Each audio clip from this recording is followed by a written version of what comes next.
কীর্তন শুনে কোনো লাভ হবে না যদি এক জায়গাতে ঠিক না থাকে। কৃষ্ণকে পুজো করেও কোনো লাভ নাই, মা কালীকে পুজো করে লাভ নাই, দেবদেবীকে পুজো করে লাভ নাই, বাড়ির জীবন্ত দেবদেবীকে যদি পুজো করতে না পারে। যে যেখানে দাঁড়িয়ে আছেন, যে যেখানে বসে আছেন, সবাই নিবেদন রইল, মায়েরা সবাই শুনবেন, দাদা ভাইরা সবাই শুনবেন, একভাবে শুনবেন। কৃষ্ণকে পুজো করে কোনো লাভ নাই, দেবতাকে পুজো করে লাভ নাই, বাড়ির জীবন্ত দেবদেবীকে দুটো পুজো করতে না পারে। বাবার মা সবচেয়ে দুঃখের ব্যাপার, যারা এখানে বাবা মাকে দেখে না, এই কথাটা শোনার পর তার গায়ে খুব ছুঁচের মতো ফুটবে, কিন্তু না, আপনি কথাগুলো ভালোভাবে নেবেন। আপনাদের জন্য বলছি যারা বাবা মাকে দেখেন, আজ যদি আপনি মনে করেন আমার ছেলেকে দেবো, মেয়েকে দেবো, আমার বাবা মাকে দেবো না, আপনি তৈরি হয়ে থাকুন। আপনার ছেলে যখন বড় হবে 100% আপনাকে দেবে। তৈরি হয়ে থাকুন, প্রদীপ পালের কথাতে দাগ দিয়ে রাখুন, যদি মিলে না যায় কীর্তন করা যায়। কৃষ্ণ সুদামাকে বলেছে, সুদামা যতই ভগবান ভগবান পিতা মাতা প্রথম গুরু, তাকে যদি যত্ন করতে না পারলি কৃষ্ণ দেখে তোর কোনো লাভ হবে না ভাই। কীর্তন কেমন জিনিস, কীর্তন চেঞ্জ, কীর্তন পরিবর্তন, কীর্তন 15,000 20,000 মানুষ এখানে বসে আছে, কীর্তন স্টপ।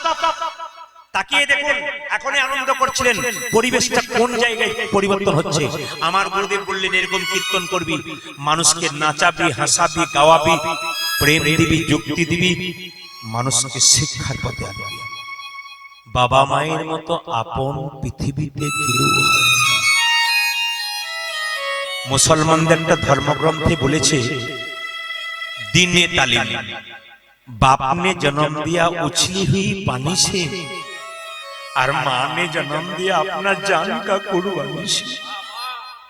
बाबा तो 2 दिन आनंद करलो, किन्तु गर्भधारिणी माँ जे 10 मास 10 दिन बच्चा के पेटे धरेছে, সে সারা রাত উঠছে আর বসছে, তারপর সন্তানকে জন্ম দিচ্ছে।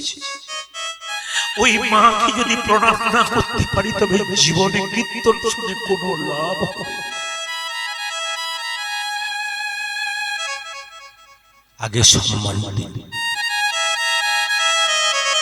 তুমি হয়তো জানো না, কথা নয় কিন্তু কোনো ব্যক্তি কোনো কথা বলবেন না, সারাদার বলবেন, মানে এত এত আসলে স্টপ হয়ে আছে, এই সময় যদি কোনো কথা বলেন সেই কথাটা কিন্তু তার কানে ফুটে যাবে। এই যে স্টপ একবার ইশারার মাধ্যমে। মায়ের মতো আপন পৃথিবীতে কেউ হয় না। আস্তে, বাবা বয়সে বড় হতে পারে, মা বয়সে ছোট হতে পারে, কিন্তু বাবার চাইতে মায়ের কর্তব্য জ্ঞান কিন্তু অনেক বেশি আছে। প্রদীপ বাবু বলুন, বাবার কর্তব্য কম, মায়ের কর্তব্য বেশি কোথায়? প্রমাণ দিন, দেব।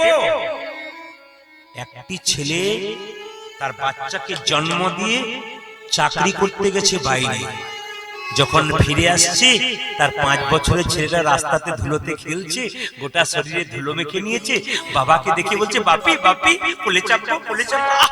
কি অবস্থা করেছিস, গোটা শরীরে ধুলো মেখেছিস, চল চল চল চল চল চল। ছেলেকে আঙ্গুলে ধরে বাড়ি নিয়ে গেল। মা যখন ধুয়ে মুছে পরিষ্কার করে দিল, তারপর বাবা তাকে মোটরসাইকেলে চাপিয়ে ঘুর ঘুর ঘুর। আচ্ছা বলুন তো মায়েরা, দাদা ভাইরা, কোন মা যদি থালাতে খেতে বসেছে, নতুন কাপড় পরে, তার বাচ্চারা ধুলোবালি মেখে যদি মায়ের কোলে ঝাঁপিয়ে পড়েছে, মা কি কখনো বাচ্চাকে তাড়িয়ে দেয়?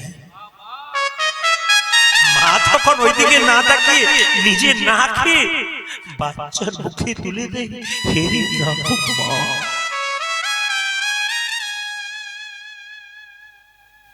বারবার নিবেদন রইল কর্মকর্তাদের কাছে, বারবার নিবেদন রইল শ্রোতাবৃন্দের কাছে, বৃদ্ধ পিতা বৃদ্ধা মাকে কাঁদিও না।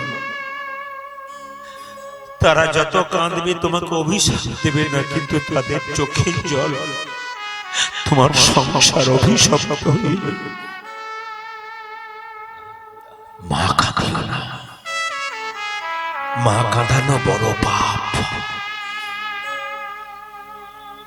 যে তোমাকে পেটে রেখেছিল কত দেবতার মন্দিরে কেঁদে কেঁদে বলেছিল, ঠাকুর একটি খোকা দাও, যদি মা হতে পারি না আমি আমার সব তোমাকে দিয়ে দেব। পৃথিবীতে মায়ের মতো আপন আর কি হয়। আমি নিজের চোখে দেখা, হসপিটালে বাচ্চা হতে গেছে, আমার দিকে তাকাবে না। আমার একজন আত্মীয় হসপিটালে ভর্তি ছিল, আমি দেখতে গিয়েছিলাম, দেখতে পাচ্ছি একটা মেয়ের বাচ্চা হবে। ডাক্তারবাবু এসে বলছে, তাতে আসুন, বাড়ির লোককে আছেন, তাতে আসুন, সই করুন। পেশেন্টের অবস্থা খুব খারাপ, নিঃশ্বাস নিতে পারছেন, অক্সিজেন দরকার, মারা যাবে, বাঁচার চান্স খুব কম, 90% বাঁচার চান্স নেই, সই করুন, বন্ড সই করুন। আমি ভরসা দিতে পারছি না। আমি একটু দেখলাম, ওরা সবাই যখন দেখতে গেল, আমি তখন দরজা থেকে দেখছি মেয়েটি তখন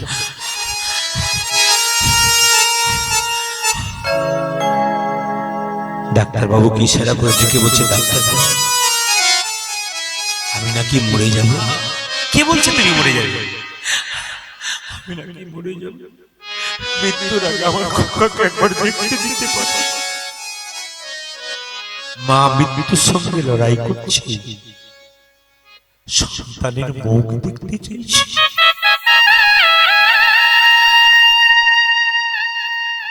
পুজো করুন ওই দেবতাকে আগে। কোথায় দুর্গাকে পুজো করবেন আপনি? ফলমূল দিয়ে পুজো করুন ওই জীবন্ত দেবীকে। যে নিঃশ্বাস নিতে পারছে না, ডাক্তার বলছে 90% বাচ্চার চান্স নেই, বাচ্চাটা জন্ম দেওয়ার পর খালি শ্বাস প্রশ্বাস নিতে কষ্ট হচ্ছে, ওই অবস্থাতে মেয়েটি বলছে আমি মরবো ডাক্তার বাবু, কিন্তু মৃত্যুর আগে আমার খোকাকে একবার দেখতে দাও। মৃত্যুর সঙ্গে লড়াই করতে করতে যে মেয়েটা খোকার জন্য কাঁদে, হেরি নাম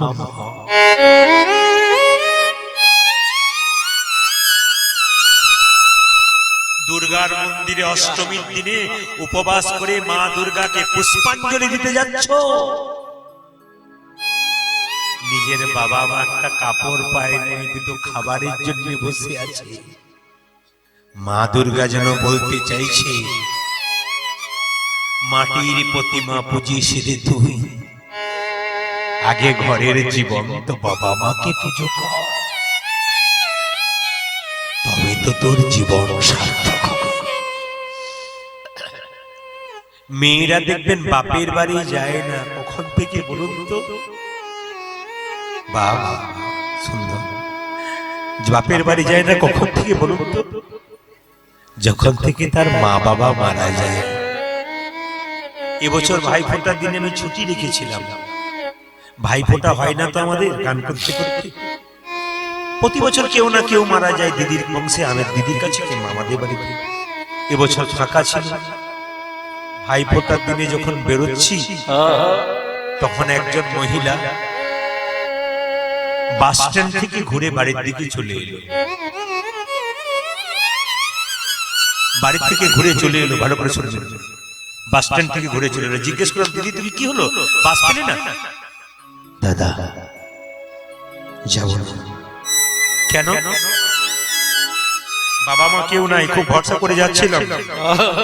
এখন যারা বাড়িতে আছে ফোনে আমাকে এমন কথা বললো, আমার মনে হলো না ওখানে পা দেবো। আমার বাবা মা যদি বেঁচে থাকতো না, আমি হিম্মত নিয়ে গিয়ে দাঁড়াতে বলতাম, কেউ থাক আর না থাক, আমার বৃদ্ধ বাবা বৃদ্ধা মা তুমি।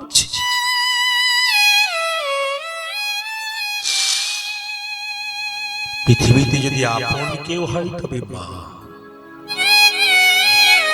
প্রত্যেকটি বোনকে আমি কীর্তনের শেষে এই কথাটাই বলে যাব। আমার যখন দুটো মেয়ে হয়েছিল, পরপর দুটো, আমার স্ত্রী তখন বলেছিল দুটো হয়ে গেল, মন খারাপ।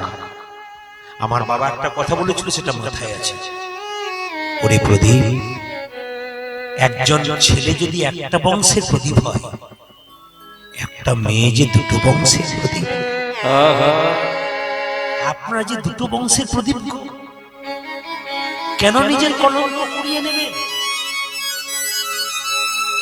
আপনি কি ভাবছেন যে আমি একজনকে দেবো না, আমি খাবো?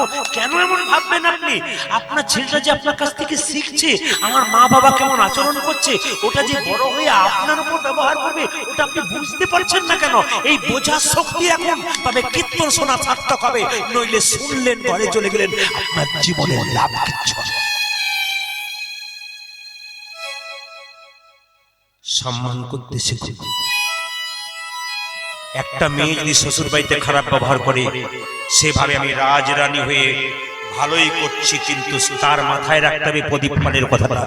আপনি হয়তো জানতে পারছেন না, পাশের বাড়ির লোকগুলো বলছে মেয়েটা এত খারাপ কেন বলতো, ওর বাবার বংশটা ভালো নয়, আপনার বাবার বংশের বদনাম করছেন। যদি আপনি সংসারে এরকম আচরণ করেন, কোনো মেয়ে থাকে, তবে জেনে রাখুন প্রদীপ পালের কথাটা আপনার খারাপ লাগতে পারে, কিন্তু জেনে নিন অতীব সত্য কথা, পণ্ডিতের কথা, আপনি আপনার বাবার বংশের বদনাম করছেন। আর যদি কোনো মেয়ে সংসারে ভালো ব্যবহার করে, পাড়া প্রতিবেশী সবাই বলে মেয়েটা এত ভালো কেন বলতো, আসলে ওর বাবার বংশটা খুব ভালো।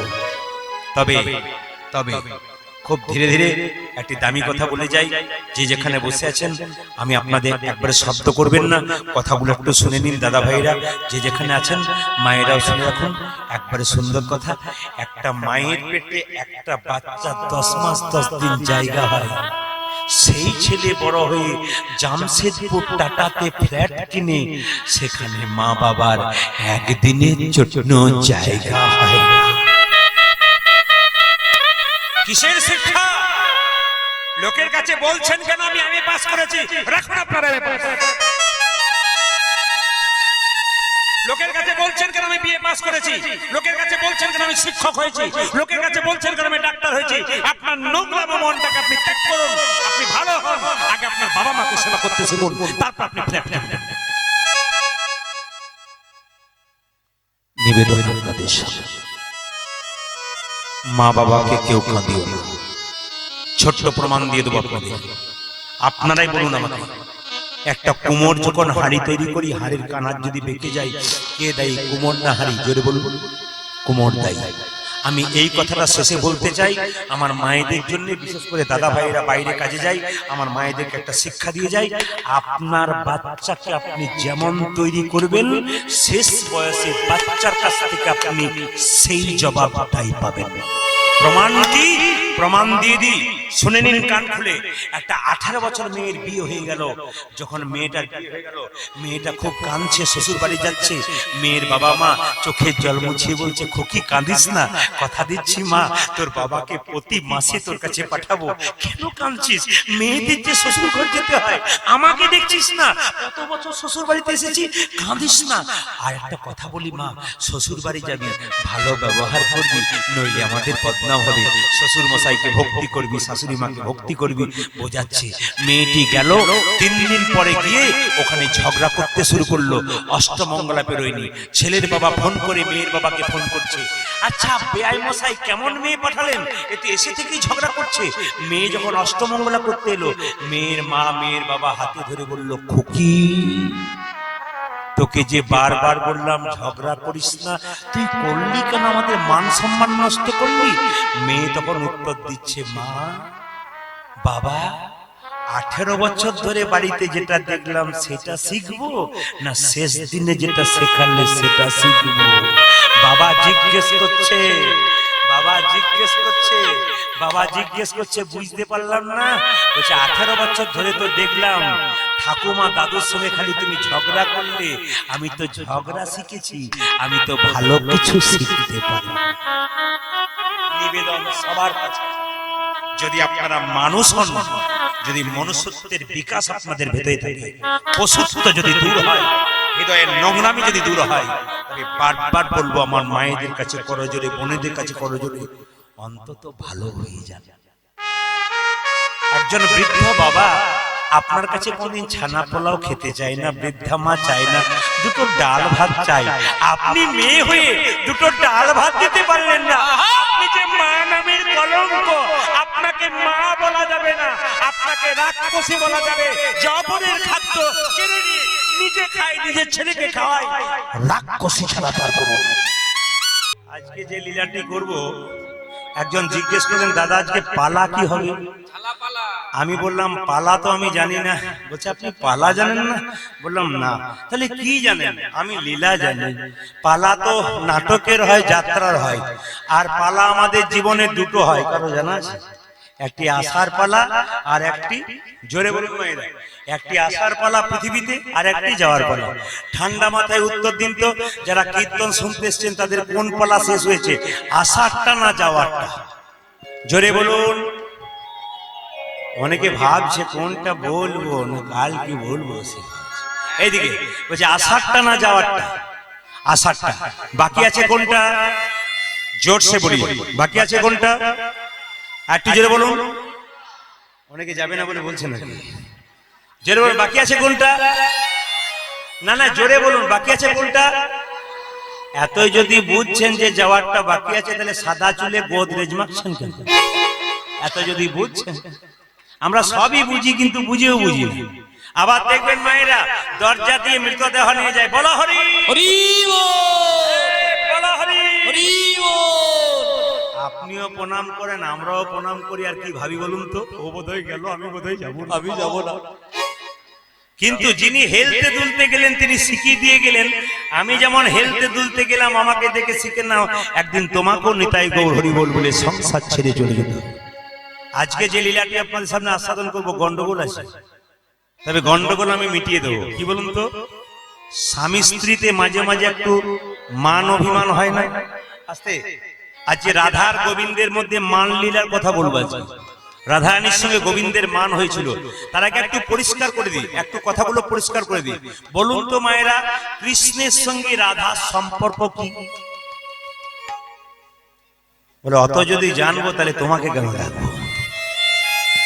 রাধার সঙ্গে কৃষ্ণের সম্পর্ক কি? স্বামী স্ত্রী। প্রশ্ন করবেন যদি তাই হয় প্রদীপ বাবু, শাস্ত্র বলছে আয়ান হলো রাধার স্বামী, কৃষ্ণের 16,108টা স্ত্রী। কি করে রাধার স্বামী কৃষ্ণ?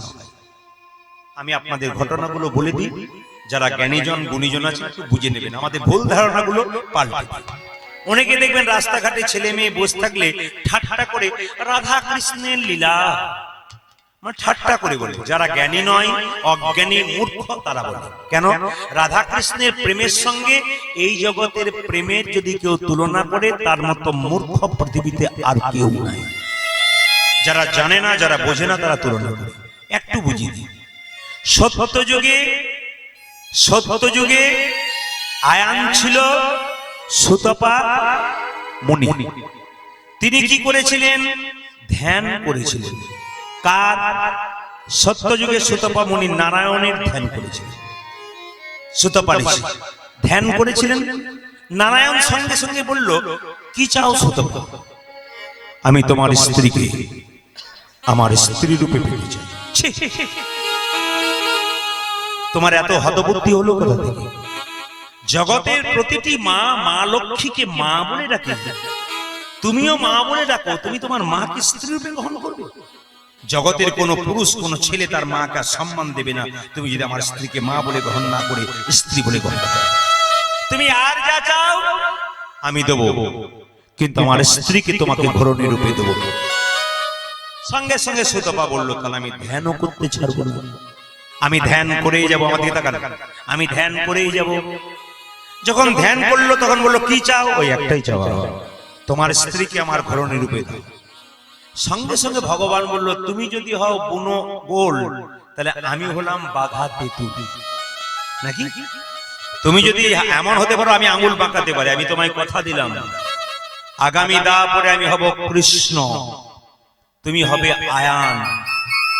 তোমার ঘরে আমার রাধা যাবে, তোমার সঙ্গে বিবাহ হবে, তুমি হবে নপুংসক, তোমার পুরুষত্ব থাকবে না। সবাই জানবে রাধার সঙ্গে তোমার বিয়ে হয়েছে। আমি রাধার সঙ্গে পরকীয়া প্রেম করব, জগৎকে শিক্ষা দেব পরকীয়া প্রেমের মধ্যে কি আনন্দ আছে। প্রেম ক প্রকার? আস্তে। প্রেম ক প্রকার? 3 প্রকার।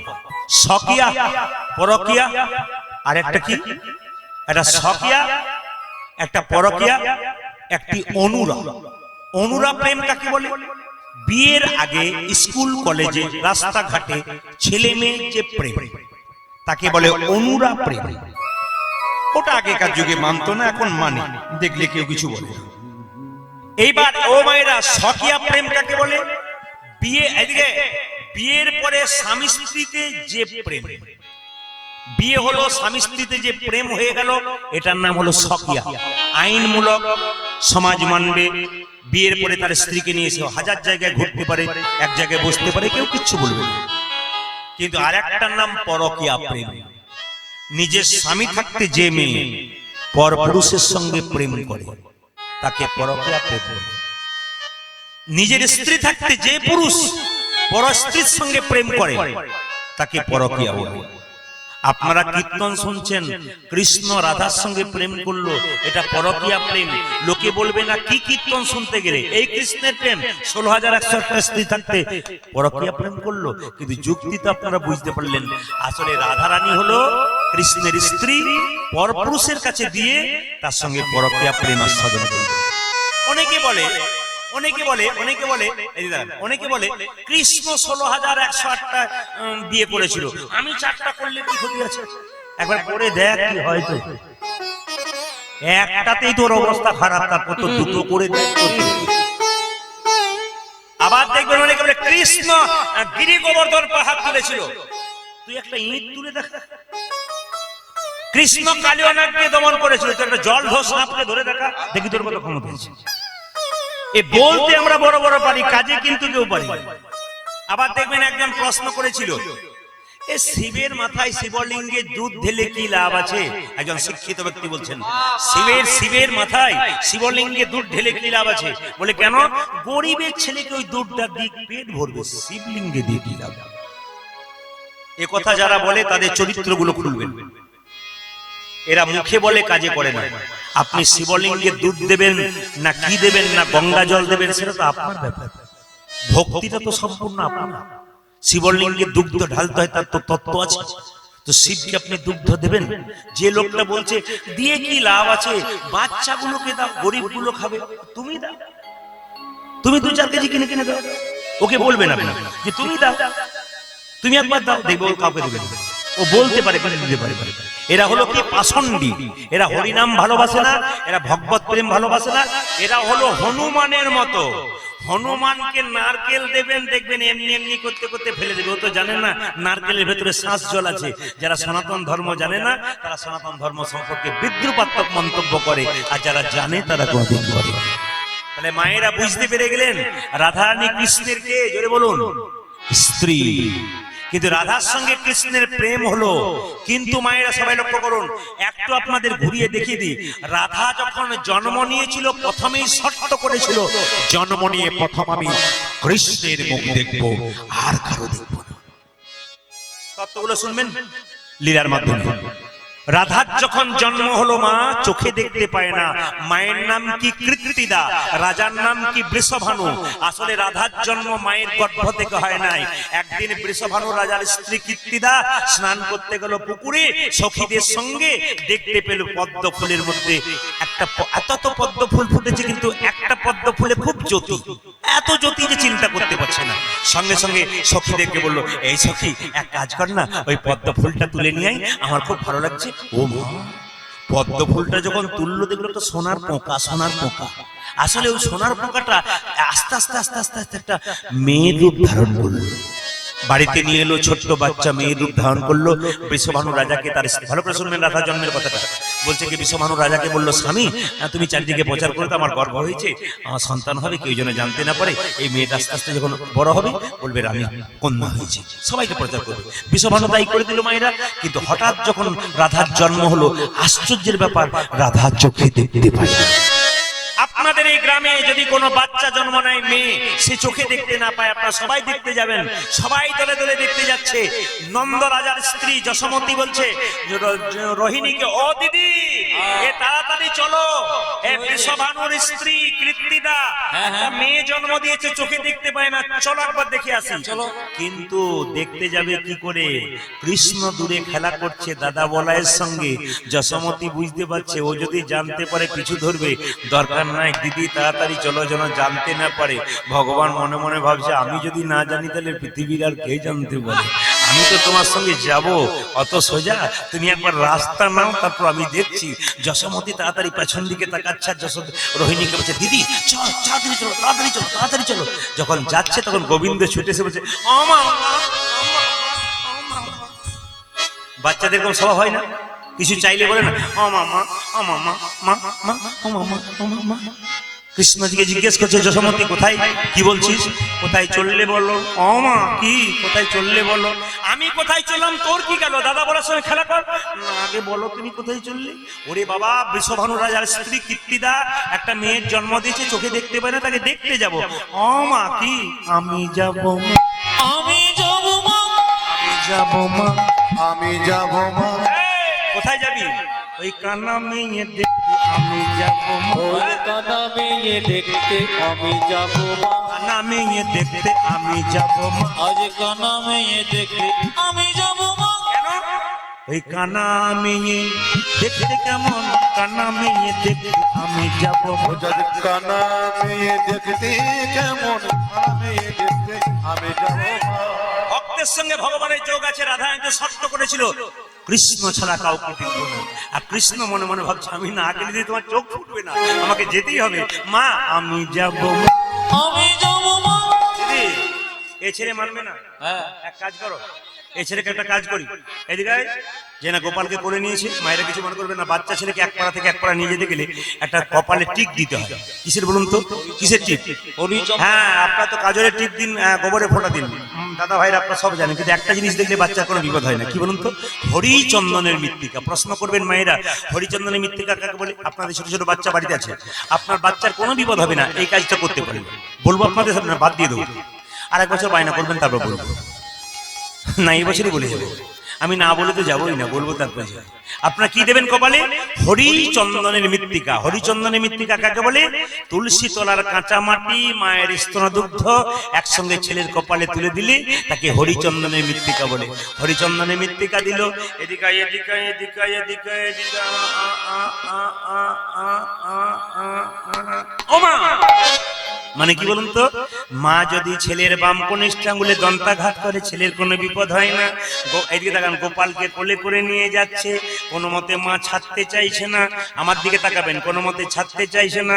কীর্তিদা দেখে বলছে দিদি এসেছো, বলে দেখো দেখো এমন মেয়ের জন্ম দিলাম, চোখে দেখতে পায় না। গোবিন্দ মনে মনে ভাবলো আমি তো সেই জন্য এসেছি, তোমার কোনো চিন্তা হবে না। ভগবান নামতে পারছে না, যশোমতি এরকম করে জড়িয়ে ধরেছে। আমার দিকে তাকান, জড়িয়ে ধরেছে। গোপাল তখন কি করলো, দেখলো নামতে পারছি না, উপায় কি আছে? গোবিন্দের মতো চালাক আর কজন আছে? মা তো পুতির মালা পরে আছে, আঙুলটাকে আঁকসির মতো করেছে, কোলে বসে আছে। মা ভাবছে জড়িয়ে ধরেছি, কিন্তু গোপাল আঁকসি লাগিয়ে মায়ের পুতির মালাতে টান মেরেছে, পট করেছে। আমার পুতির মালাটা, আচ্ছা ছেলের পাল্লাই পড়লাম দিদি। এ পুতির মালাগুলো যখন একটা একটা করে করাচ্ছে, গোবিন্দ তখন মায়ের কোল থেকে হামাগুড়ি দিয়ে নেমে রাধারানীর বুকের কাছে গেছে। রাধাকে বলছে কি, এই যে এই যে আমি এসেছি, আমি এসেছি, আমি এসেছি, আমি এসেছি। এরা যখন পুতির মালা করাচ্ছে, গল্প করছে কীর্তিদা, তখন সেই ফাঁকে গোবিন্দ ঢুকে গেছে। যশোমতি দেখতে পাইনি। রাধারানী বলছে তুমি কে? চোখে দেখতে পায় না। বলছে জগতে সবাই তো আমি, তুমি কে? আমি এসেছি, আমি এসেছি, আমি যে তোমায় ভালোবেসেছি, আমি যে তোমায় ভালোবেসেছি, ভালোবেসেছি, ভালোবেসেছি, ভালোবেসেছি, ভালোবেসেছি। আমি এসেছি, ভালোবেসেছি, ওই আমি এসেছি, ভালোবেসেছি। তাই তো তোমার কাছে এসেছি, আমি এসেছি, ভালোবেসেছি।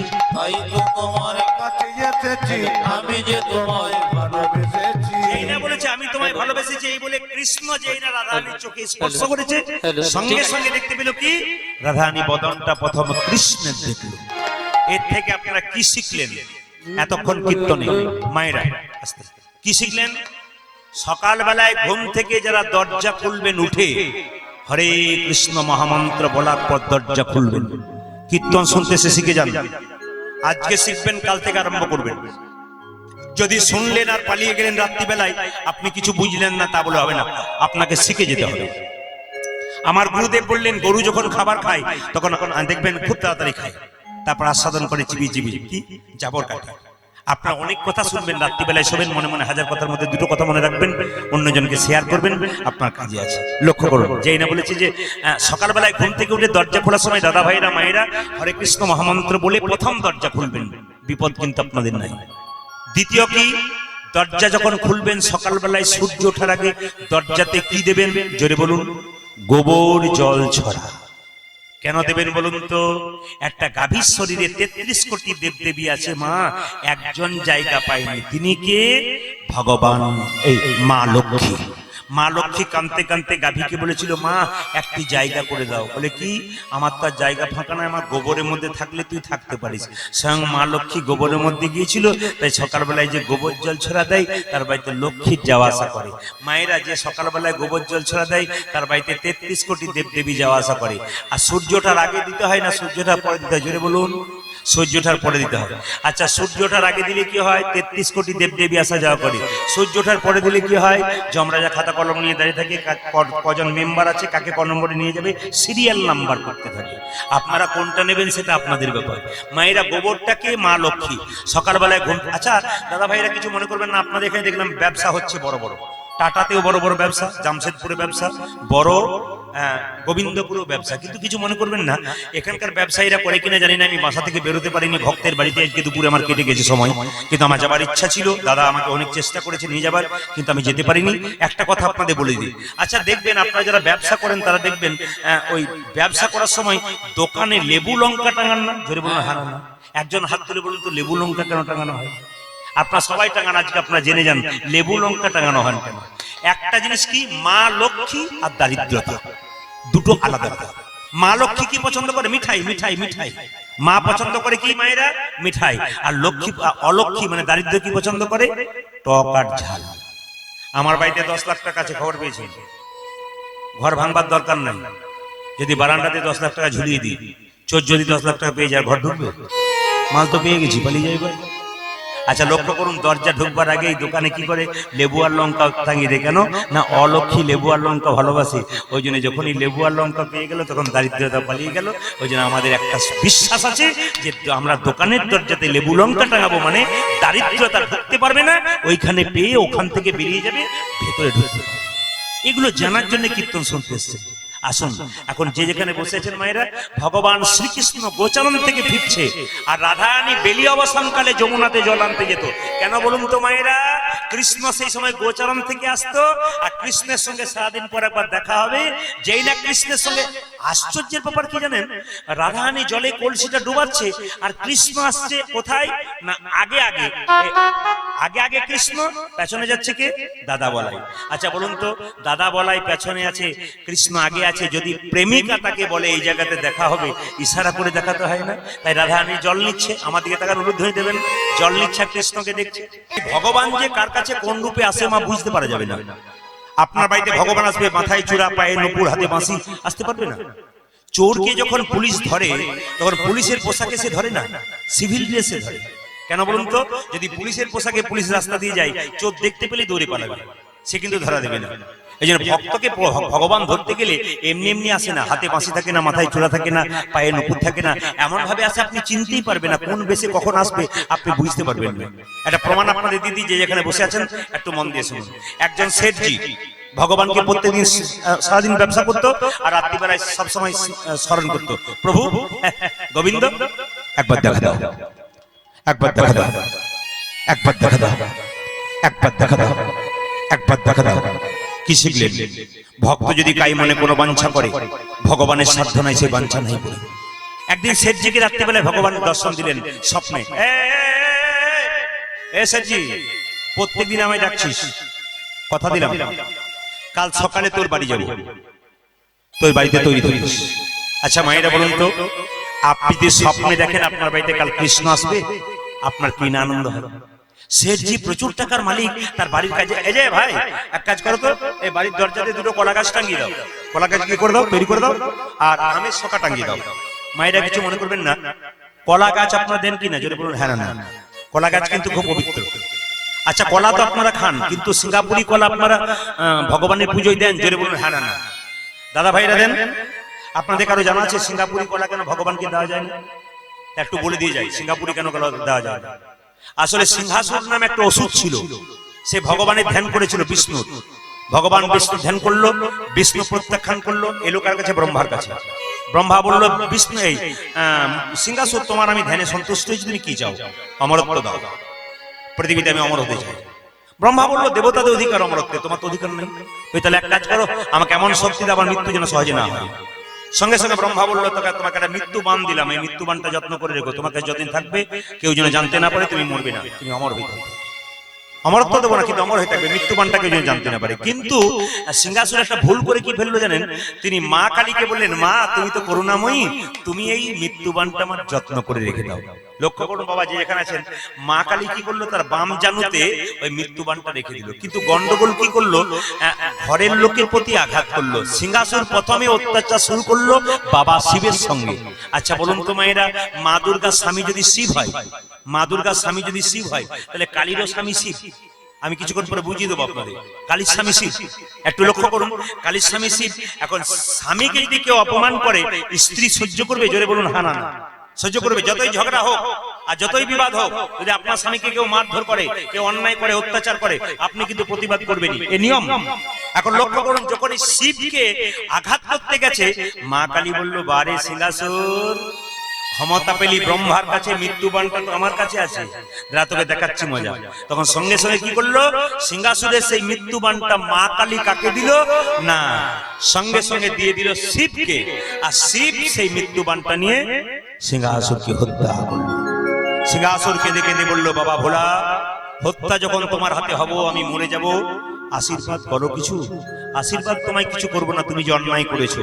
তবে তোমাকে বললাম, তুমি সিঙ্গাপুরি কলা হবে, মানুষ খাবে ঠিক কথা, কিন্তু দেবতা সেবাই তোমার কোনোদিন। তাই গৌর হরি বল, হরি বল।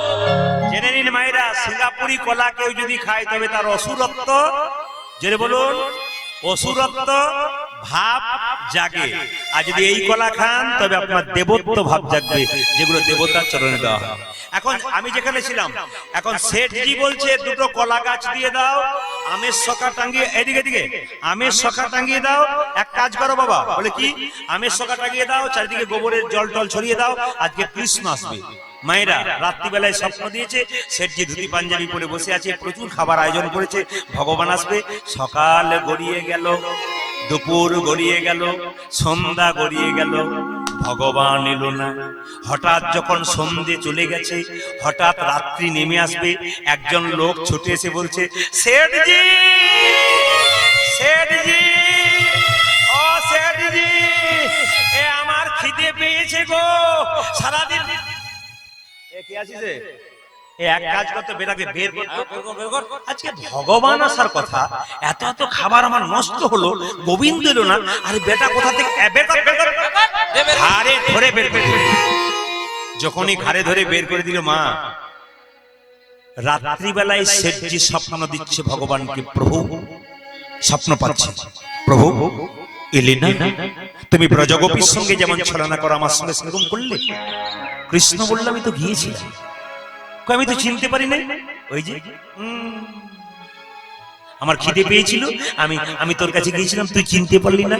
শেঠজি ইংরেজি বলতে ভালোবাসতো, সে বলল, গিভ মি ওয়ান চান্স, আমাকে একটা সুযোগ দাও। ভগবান বললেন, তাহলে আরেকবার যাবো, কালকে যাবো। এখন আগামীকাল সকালে আবার কৃষ্ণ আসবে বলে শেঠজি যত লোক আছে কর্মচারী সবাইকে বললো, সব রাস্তা দিয়ে বেরিয়ে যাও, পূর্ব পশ্চিম উত্তর দক্ষিণ, যেখানে কুষ্ঠব্যাধি লোক ধরবে সেখান থেকে ধরে নিয়ে আসবে। কুষ্ঠব্যাধি লোক দেখলে ধরবে, একবারে ছাড়বে না কাউকে।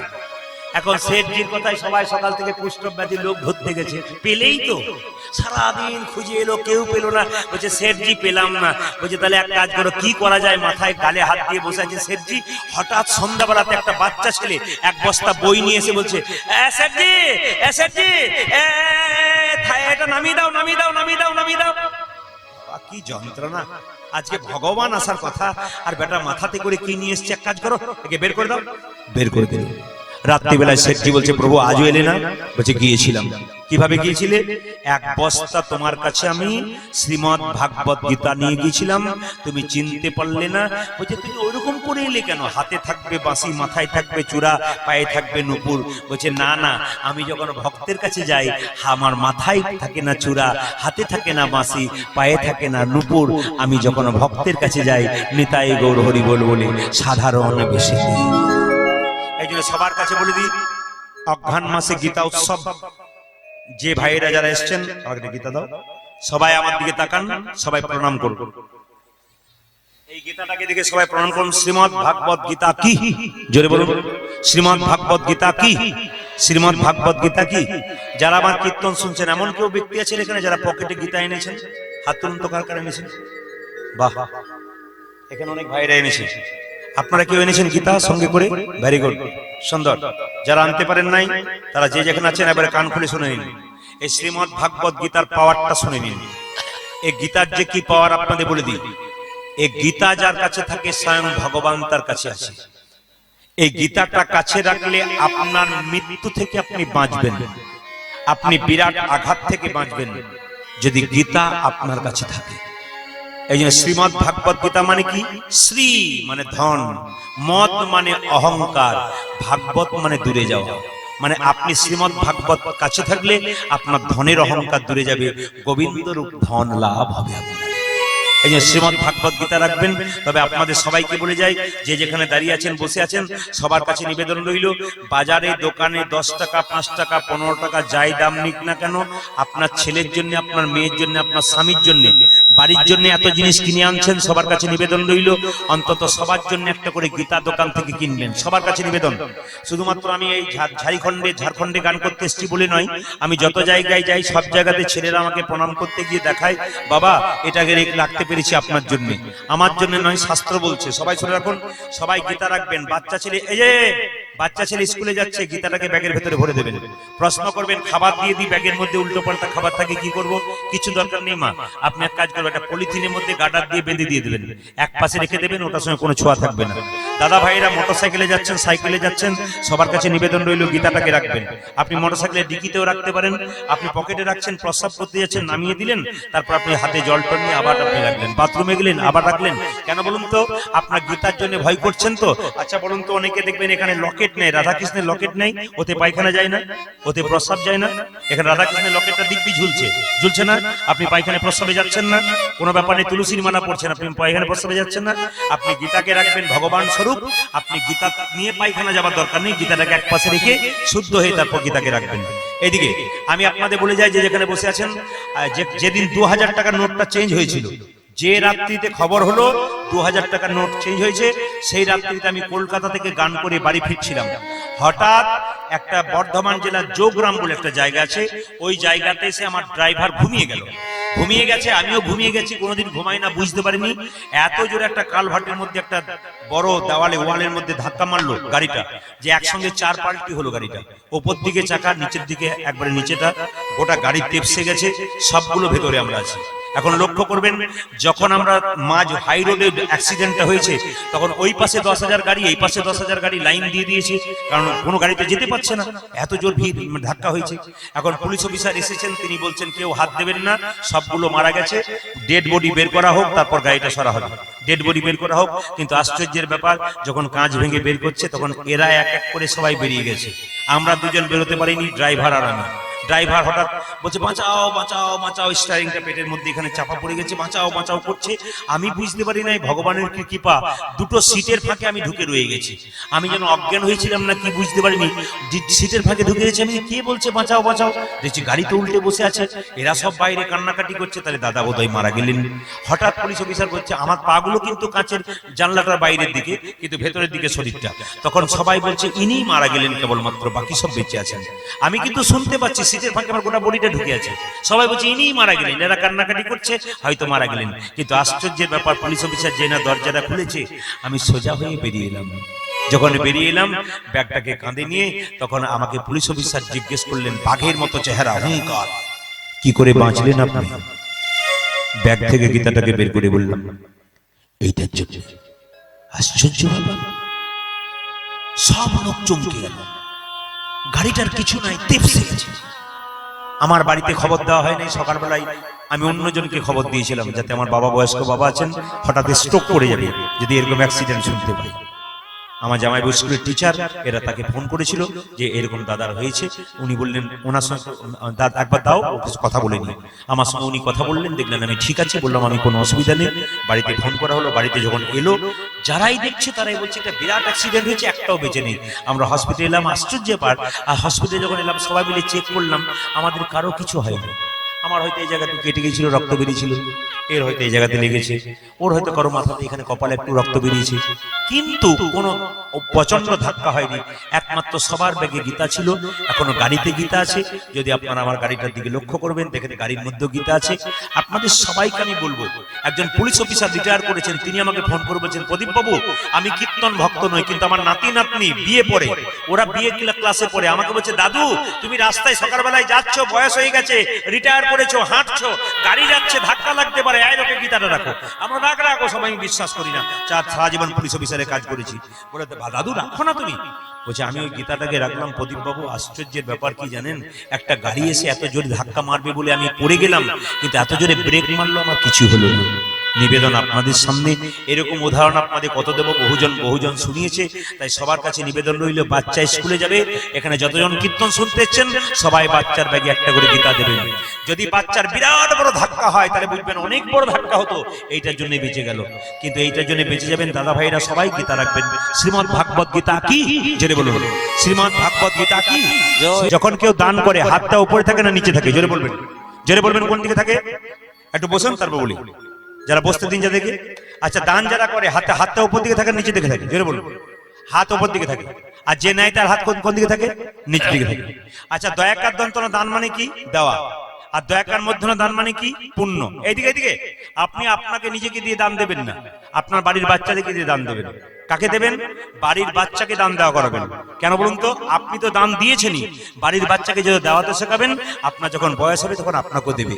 আর এখন থেকে বাচ্চাকে এরকম শেখাবেন তো বাচ্চা কিন্তু এরকমই শিখে যাবে। তো যে যেখানে বসে আছেন খুব দামি দামি কথাগুলো শুনবেন। এখন কেউ দান দিতে এখানে আসবেন না।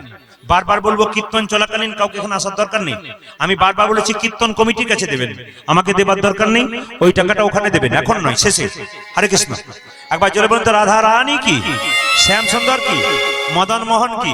দাদা ভাইরা যারা কীর্তন শুনতে এসছেন, দাঁড়িয়ে আছেন, বসে আছেন, তাদেরকে বলি, কোন মন্দির হচ্ছে আপনি 10 লাখ টাকা দিচ্ছেন কি 1 লাখ টাকা দিচ্ছেন কি 5 লাখ টাকা দিচ্ছেন, সবাইকে বলে রাখি, আপনাকে তো দান দেবেন, নাম দেবেন না। আস্তে, যে যেখানে দাঁড়িয়ে আছেন দাদা ভাইরা, যদি কোনো মন্দির তৈরি হচ্ছে আপনি 100 টাকা 500 টাকা 1000 টাকা দিচ্ছেন, আপনাকে কিন্তু কেউ দান দেবেন না। শুনে রাখুন, যারা যারা এখানে আছেন, যারা দান দেবেন, নাম দেবেন না। কেন? নাম দিলে অহংকার হয়, আর নাম না দিলে প্রেম হয়। বীরভূমে আমার বাড়ি, যদি আপনারা একচক্রধাম নিতাই ধাম যান, ওখানে দেখতে পাবেন বিরাট মন্দির তৈরি হচ্ছে। 10 কিলোমিটার দূর থেকে মন্দিরটা দেখা যায়। আশ্চর্য হবেন আপনারা, চমকে যাবেন কথাগুলো শুনলে। কি ওই মন্দিরটা যে তৈরি হচ্ছে, এত ইট পাথর সিমেন্ট কে দিচ্ছে? নাম দেয় না। আমি একবার কীর্তন করতে গিয়ে জিজ্ঞেস করলাম কমিটিকে, দাদা এত বড় মন্দির হচ্ছে কে দিচ্ছে? বলছে যে দেয় সে তো বলে না। আমি দেখলাম 3 ট্রাক বালি এলো, 3 ট্রাক ইট এলো, 3 ট্রাক সিমেন্ট এলো, 9টা গাড়ি লাগলো।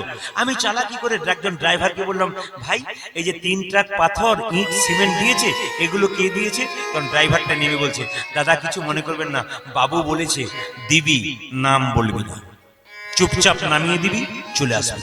তো তুমি জিজ্ঞেস করনি? বাবু বলেছে নাম বললে অহংকার জন্মাবে, আর নাম না বললে প্রেম জন্মাবে। আপনাদের সবাইকে বলে রাখি, যে যেখানে দান করুন না কেন, নাম দেবেন না। নামটা লোকের কাছে দিয়ে আপনার কি লাভ আছে? নাম তো ভগবানের খাতায় থাকবে, ওইখানে থেকে তো আপনি পাবেন, ওইখান থেকে সুদ পাবেন। ব্যাংকে টাকা জমা দিলে যেমন একটা সুদ পাওয়া যায়, হরিনামের ব্যাংকে যে যত জমা দেবেন, আপনি ব্যাংকে কত টাকা জমা দিয়েছেন পাড়ার লোককে বলে বেড়ান। লোককে বলেন যে আমার কোটি টাকা আছে, ভয়ে বলবেন না।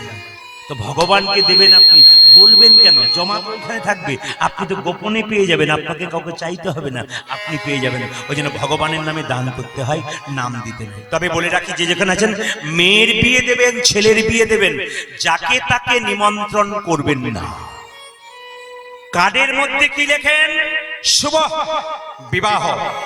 হাত তুলে বলুন তো, আপনারা কার্ডের মধ্যে শুভ বিবাহ লেখেন।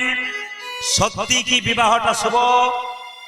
না, আমি এখানে জোর গলায় বলবো বিবাহ শুভ নয়। বেশিরভাগ বিয়ে শুভ নয়, অশুভ। কেন বলুন তো? কার্ডের উপরে লিখেছেন শুভ বিবাহ, আর বরযাত্রী আসছে তখন 6টা ছাগল আর 50টা পাখি কাটছেন, এত রক্তের বান বইয়ে যাচ্ছে, বিবাহ শুভ হয় কোথা থেকে? বিচার করে বলবেন আপনারা, বলুন বিচার করে বলবেন বিবাহ শুভ হয় না? অনেক বিবাহ হয় নিরামিষ হয়, আমি আপনাদের তা করতে বলছি না, আপনারা যা করবেন করবেন, কিন্তু সমাজকে পরিবর্তনের জন্য একটা কথা বলবো আপনাদেরকে, আপনি যাকে যা খাওয়াবেন খাওয়ান, আপনার টাকা আছে, আমি বারণ করলে আপনি শুনবেন না, কিন্তু আমার কথাগুলো একবার দিমাগে রাখবেন আমি কি বলতে চাইছি, ভালো করে শুনবেন। নিমন্ত্রণ করবেন সাধুগুরু বৈষ্ণবকে। কখন করবেন? আপনার মেয়ের বিয়ের 7 দিন আগে নিমন্ত্রণ করে দেখবেন সাধুগুরু বৈষ্ণব আপনার বাড়িতে সেবা করবে। যদি লবণ হয়ে যায় তরকারিতে, জিজ্ঞেস করবেন বাবা সেবা ভালো হয়েছে তো? অমৃত খেলাম মা, অমৃত পেলাম। আশীর্বাদ করবেন না? হ্যাঁ হ্যাঁ, তোমার মেয়েকে আশীর্বাদ করলাম, তোমার মেয়ের স্মৃতি সিঁদুর যেন দীর্ঘায়ু হয় মা, তোমার স্মৃতি সিঁদুর যেন দীর্ঘায়ু হয়। উনি খেলেন, আশীর্বাদ দিয়ে গেলেন, দীর্ঘায়ু হোক। 7 দিন পরে বিয়ের সময় আপনি বড় বড় পাকা পাকা লোকগুলোকে নিমন্ত্রণ করলেন, যারা আপনার বড় মাছের মতো অপরাধ নেবেন না। 4 চাকাতে এলো, রুমালটা পকেটে নিয়ে বেশ সুটবুট পরে এলো, চেয়ার টেবিলে খেলো, খাবার পরে আপনাকে 2000 টাকার প্রেজেন্টেশন দিয়ে গেল। যাওয়ার পরে রাস্তায় কেউ জিজ্ঞেস করছে দাদা কেমন খেলেন? খেলাম, বুঝলাম না খেলাম না, পোলাওটা ভালো হয়েছিল, বাদামগুলো একটু পোড়া পোড়া হয়ে গেছে। মানে উনি খেলেন, বদনাম করে গেলেন, 2000 টাকা প্রেজেন্টেশন দিলেন। ওই প্রেজেন্টেশনটা আপনার 2 বছর থাকবে, কিন্তু বৈষ্ণব যে প্রেজেন্টেশনটা দিয়ে গেল আপনার মেয়ের জীবনে সারা। তাই গৌর হরিবল হরিবল। কথাগুলো শুনতে হবে, এই জন্য কীর্তন শুনতে আসতে হয়, এই জন্য হাজার হাজার মানুষের ভিড় হয় কেন? জ্ঞান নেবার জন্য। আপনারা এখানে এসছেন কেন? জ্ঞান সঞ্চয় করবেন। আপনি এসছেন কেন? বুদ্ধি সঞ্চয় করবেন, আপনি বিবেক জাগাবেন। আমি যে কথাগুলো বলবো বিচার করবেন আপনারা, ঠিক বলছি কিনা। এভাবে কাজ করলে কাজ আছে। ও মায়েরা, দান যাকে তাকে দেবেন না, আমার দিকে তাকান, তাহলে বুঝবেন দানের মধ্যেও চালাকি আছে। এইদিকে তাকান। যারা দাদা ভাইয়েরা এখানে অনেক দূরে, যেমন দাদা আছেন আমাদের, অনেক দূর পর্যন্ত ট্যুর করেন, ভ্রমণে যান, আপনাদের কাছে নিবেদন রইল, এই ভ্রমণে আপনারা বিভিন্ন জায়গায় যাবেন, তীর্থস্থান, বারবার বলবো তীর্থস্থান যাবেন, কিন্তু একটা কথা আপনাদের বলি, উনি কলকাতা রাস্তাতে পেরিয়েছেন, নিশ্চয়ই পেরিয়েছেন, টোল ট্যাক্সে প্রচন্ড গাড়ির জাম হয়। লক্ষ্য করুন মায়েরা, প্রচন্ড গাড়ির জাম। এক সময় দেখতে পাচ্ছি কি জানেন, এদিকে তাকাবেন, দিকে একজন স্ত্রী তার স্বামীকে কাঁধে নিয়েছে, আমার দিকে তাকান, আমার দিকে তাকান, আমার দিকে তাকান, এদিকে তাকান। একজন স্ত্রী তার স্বামীকে কাঁধে নিয়েছে, নিয়ে পা গুলো কাঁধে চাপিয়েছে তো, আর পা গুলো পা গুলো কি করেছে, এরকম করে বুকে বেঁধে রেখেছে, মানে পা দুটো দেখাচ্ছে না, ঘাড়ে চাপিয়েছে, আর মেয়েটি একটা এরকম থালা নিয়েছে, আর পা দুটো স্বামীর এখানে ঝুলছে, কিন্তু বাঁধা আছে। বললাম দিদি কি হয়েছে? আর বলবেন না দাদা, আমার স্বামীর অ্যাক্সিডেন্ট হওয়ার পর পা গুলো আর নাই, তাই কি করব, কাঁধে চাপিয়ে ভিক্ষা চাই, যদি আপনাদের কাছে কিছু পাই। আর বিশ্বাস করবেন না, এরকম দেখলে কান্না মায়া হয়। এ বলছে 20 টাকা নয় দাদা, 200 টাকা দাও। বলে কেন? যদি 2-4 দিন সংসার চলে। এরা সব 20 টাকা 50 টাকা দিল, আমি 200 টাকা দিলাম, এরকম করে হাজার লোক দিচ্ছে। দেওয়ার পর যখন টোল ট্যাক্সের জামটা কমে গেল, তখন কিছুক্ষণ পরে পেছন দিকে তাকিয়ে দেখছি, যার পা ছিল না সে দেখছি স্ত্রীর কান থেকে নেমে জাম ছেড়ে গেছে, আর ও আপনার দিব্যি। আমি মনে মনে ভাবলাম আচ্ছা জায়গায় দান দিলাম। দিব্যি পা ছিল গোটা গোটা, খালি বেঁধেছে এরকম করে। লোককে দান দেবেন, সঠিক জায়গায় দেবেন, তবে আপনি দিয়েছেন সঠিক জায়গায়, বিচারটা কিন্তু ওর হবে। আপনি ঠকলেন না, ঠকলো মিথ্যা কথা বলে। একজন আপনার বাড়িতে এলো, একটা ছেলে, সে বলছে ও কাকিমা, এ গরিবের ছেলে গো, 10 দিন খাই নাই, কিছু চাল ডাল টাকা পয়সা দাও। আপনি 10 কেজি চাল দিয়ে দিলেন, 100 টাকা দিয়ে দিলেন, ও বিক্রি করে মদ খেয়ে নিল। কিন্তু কোন পরম বৈষ্ণব যদি সে বলল মা এক মুষ্টি চাল দাও, ওই চালটি পরম বৈষ্ণব নিয়ে গেলেন আশ্রমে, 3টে ইট পেটে কাঠ দিয়ে একটা ছোট্ট হাঁড়িতে প্রসাদ তৈরি করে তুলসী পাতা দিয়ে গোবিন্দের চরণে দিয়ে বলল, হে গোবিন্দ, এটা আমার নয়, যে দিয়েছে তার যেন কৃপা হয়ে যায়। জায়গা আছে, আপনি দানটা সঠিক জায়গায় করবেন, কিন্তু দান দেবেন নাম দেবেন না। আমি প্রমাণ দিয়ে দিই, দান দেবেন নাম দেবেন না। একটা প্রমাণ, বাস্তব প্রমাণ, আমার বাড়ির পাশে একটা দুর্গা মন্দির হলো। একটি ছেলে বলল, দাদা মন্দির যখন হলো তখন আমার একটা ফ্যান দেবার ইচ্ছা আছে। ও একটা ফ্যান দান করলো ওর মায়ের নামে। ওর মায়ের নাম রাজুবালা সরকার। ফ্যানের নিচে রাজুবালা সরকার লিখেছে। ফ্যানও ঘুরছে, রাজুবালা সরকারও ঘুরছে। ফ্যানও ঘুরছে, রাজুবালা সরকার ঘুরছে। এই যে দেখা, ফ্যান যখন ঘুরছে, রাজুবালা সরকার ঘুরছে। রাত্রিবেলায় রাজুবালা স্বপ্ন দিচ্ছে ছেলেকে, খোকা তুই কেমন আছিস? বলে একবারে ভালো নাই। বলে কেন, তুমি যেদিন থেকে মরেছো একবারে ভালো নাই। বলছে মা তুমি কেমন আছো? আর বলিস না, আমার যা অবস্থা একমাত্র আমি বুঝতে পারছি। বলে কেন? আমি খালি ঘুর ঘুর ঘুর ঘুর ঘুর ঘুরছি। দান করবেন কিন্তু নাম দেবেন না। তবে যদি এত কথা শুনলেন, তবে শাস্ত্রের দিকে যাই। দ্রৌপদী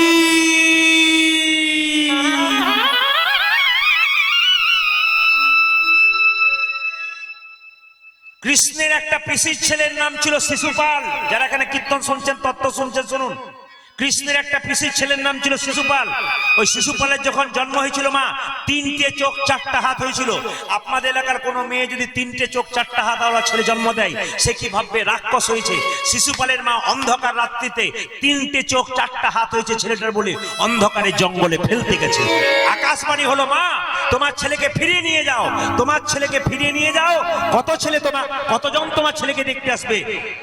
এমন একজন দেখবে যে দেখার সঙ্গে সঙ্গে তোমার ছেলের একটা চোখ আর 2টো হাত খসে পড়বে, জানবে তারই হাতে তোমার ছেলের মৃত্যু। কার হাতে বলুন তো, জোরে বলুন তো, কার হাতে? আমি খুব খুশি, আমি 100% খুশি। আরেকবার বলুন, কার হাতে বলুন তো? আমি খুব খুশি। কেন বলুন তো? এই যে আপনারা বলতে পারছেন বলে, শুধু আপনারা নয়, সব জায়গাতে প্রশ্ন করলে সঙ্গে সঙ্গে বলে কৃষ্ণের হাতে। সবাই গেল দেখতে শিশুপালকে। কৃষ্ণ যখন গেল, এই শিশুপাল, একটা চোখ 2টো হাত খসে বললো। ব্যাপারটা জানতো কে? শিশুপালের মা। কৃষ্ণকে ডেকে বলছে, এদিকে এদিকে। কি? আমি তোর কে? পিসি। এ তোর কে? ভাই। কথা দে, কি শত অপরাধ করলে ক্ষমা করে দিবি? পিসিমা, আইন আছে, ফাঁক আছে, 100 অপরাধ করলে ক্ষমা করবো, 101 হলে বেটাকে ছেড়ে দেবো না। মনে মনে ভাবলেন। যখন রাজ্য যজ্ঞ করলো রাজা যুধিষ্ঠির, সবাইকে নিমন্ত্রণ করলো, কৃষ্ণকে সভাপতি করলো, সবাই মেনে নিল, একজন মানল না। শিশুপাল চিৎকার করে বলল, কে লম্পট? ব্রজকবিদের বসন চুরি করে বেড়ায়, ব্রজকবিদের বসন চুরি করে বেড়ায়, ব্রজকবিদের নবনী চুরি করে বেড়ায়, চোর কোথাকার। কৃষ্ণ বলছে, বলে যা বলে যা, তোর তো 100টা বলার কথা, তারপর দেখ বেটা আমি কি বলি। 101 হয়ে গেছে। কৃষ্ণ সুদর্শন, এদিকে তাকান, কৃষ্ণ সুদর্শন চক্র দিয়ে শিশুপালের মস্তক ছেদন করেছে, আর সঙ্গে সঙ্গে কৃষ্ণের আঙুলটা সুদর্শন চক্রে আঘাতে কেটে গেছে।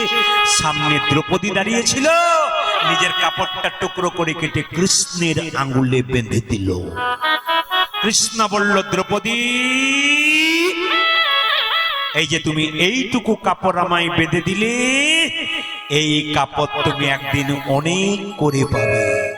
কোন দিন পেয়েছিল মা? আমার দিকে তাকান, দ্রৌপদীর বস্ত্রহরণ হচ্ছে। সবাই দর্শন করুন, শাস্ত্র পড়ুন। দ্রৌপদীর যখন কাপড় টানা হচ্ছে, 80,000 লোক দেখছে। কত লোক বললাম যেটা বলুন? 80,000 চেয়ার পাতা আছে, 80,000 লোক দেখছে একটা মেয়ের কাপড় টানা হয়। তো দ্রৌপদীর কাপড়টা টানছে কে? দুর্যোধনের ভাই দুঃশাসন চুলের মুঠি ধরে দ্রৌপদীকে রাজসভাতে এনে যখন কাপড়টা টানছে, সঙ্গে সঙ্গে কৃষ্ণকে নারদ মুনি বলছে, প্রভু, এক অসহায় নারী কাপড়ের জন্য তোমায় ডাকছে, আর তুমি তাকে কাপড় দিচ্ছ না। কৃষ্ণ বলল, নারদ, দ্রৌপদীর পরীক্ষা নেবার জন্য আমি প্রস্তুত, কিন্তু দ্রৌপদী পরীক্ষা দেবার জন্য প্রস্তুত নয়। বলে কেন? এক হাতে নিজের কাপড়টা ধরেছে, এক হাতে আমায় ডাকছে। যে 2 হাত তুলে ডাকে না, সে আমার সারা পায় না। যে ভগবান বললেন কি সুন্দর দেখুন, যে 2 হাত তুলে ডাকে না, ডাকে না, সে আমার কোনোদিন পায় না। কৃপা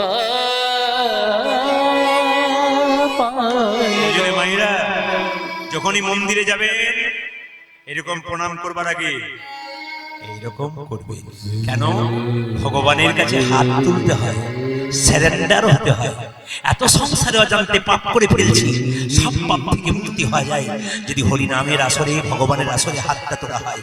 দ্রৌপদী যেই না দুটো হাত তুলেছে, মায়েরা আমার দিকে তাকান, দুঃশাসন কাপড় টানছে। 1 ঘন্টা, 2 ঘন্টা, 3 ঘন্টা, 4 ঘন্টা দুর্যোধনকে বলল, দাদা আমি আর পাচ্ছি না, জল তৃষ্ণা পেয়ে গেল, আর আমি কাপড় টানতে পারছি না, এবার আমাকে ছেড়ে দাও, তুমি কাপড় টানো, আমি ভেতরে যাই জল খেয়ে আসি। লক্ষ্য করুন মায়েরা, যখনই দুঃশাসন ভেতরে জল খেতে গেছে চমকে গেল। জল খাবে না ছাই, চমকে গেল। কেন বলুন তো? 100 ভাইয়ের স্ত্রীর শরীরে কাপড় নাই, উলঙ্গ হয়ে চুপচাপ বসে আছি।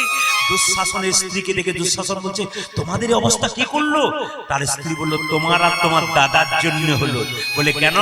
দ্রৌপদীর বস্ত্রহরণ হচ্ছে, গোবিন্দ কাপড় জোগাড় করছে, এত কাপড় পাবে কোথায়? আমাদের গুলো টানছে আর দ্রৌপদীকে জোগাড়। নিবেদন আপনাদের সামনে বাবা, যদি কেউ অপরের অমঙ্গল করে তবে নিজের অমঙ্গল আগে হয়। আচ্ছা, মহাপ্রভু ছবি মায়েরা দেখেছেন? জোরে বলুন হ্যাঁ না না। আচ্ছা, ছবিতে হাত নিচের দিকে ছিল না উপর দিকে ছিল? উপর দিকে করা যাবে? যাদের হাত আছে একবার করে দেখান তো।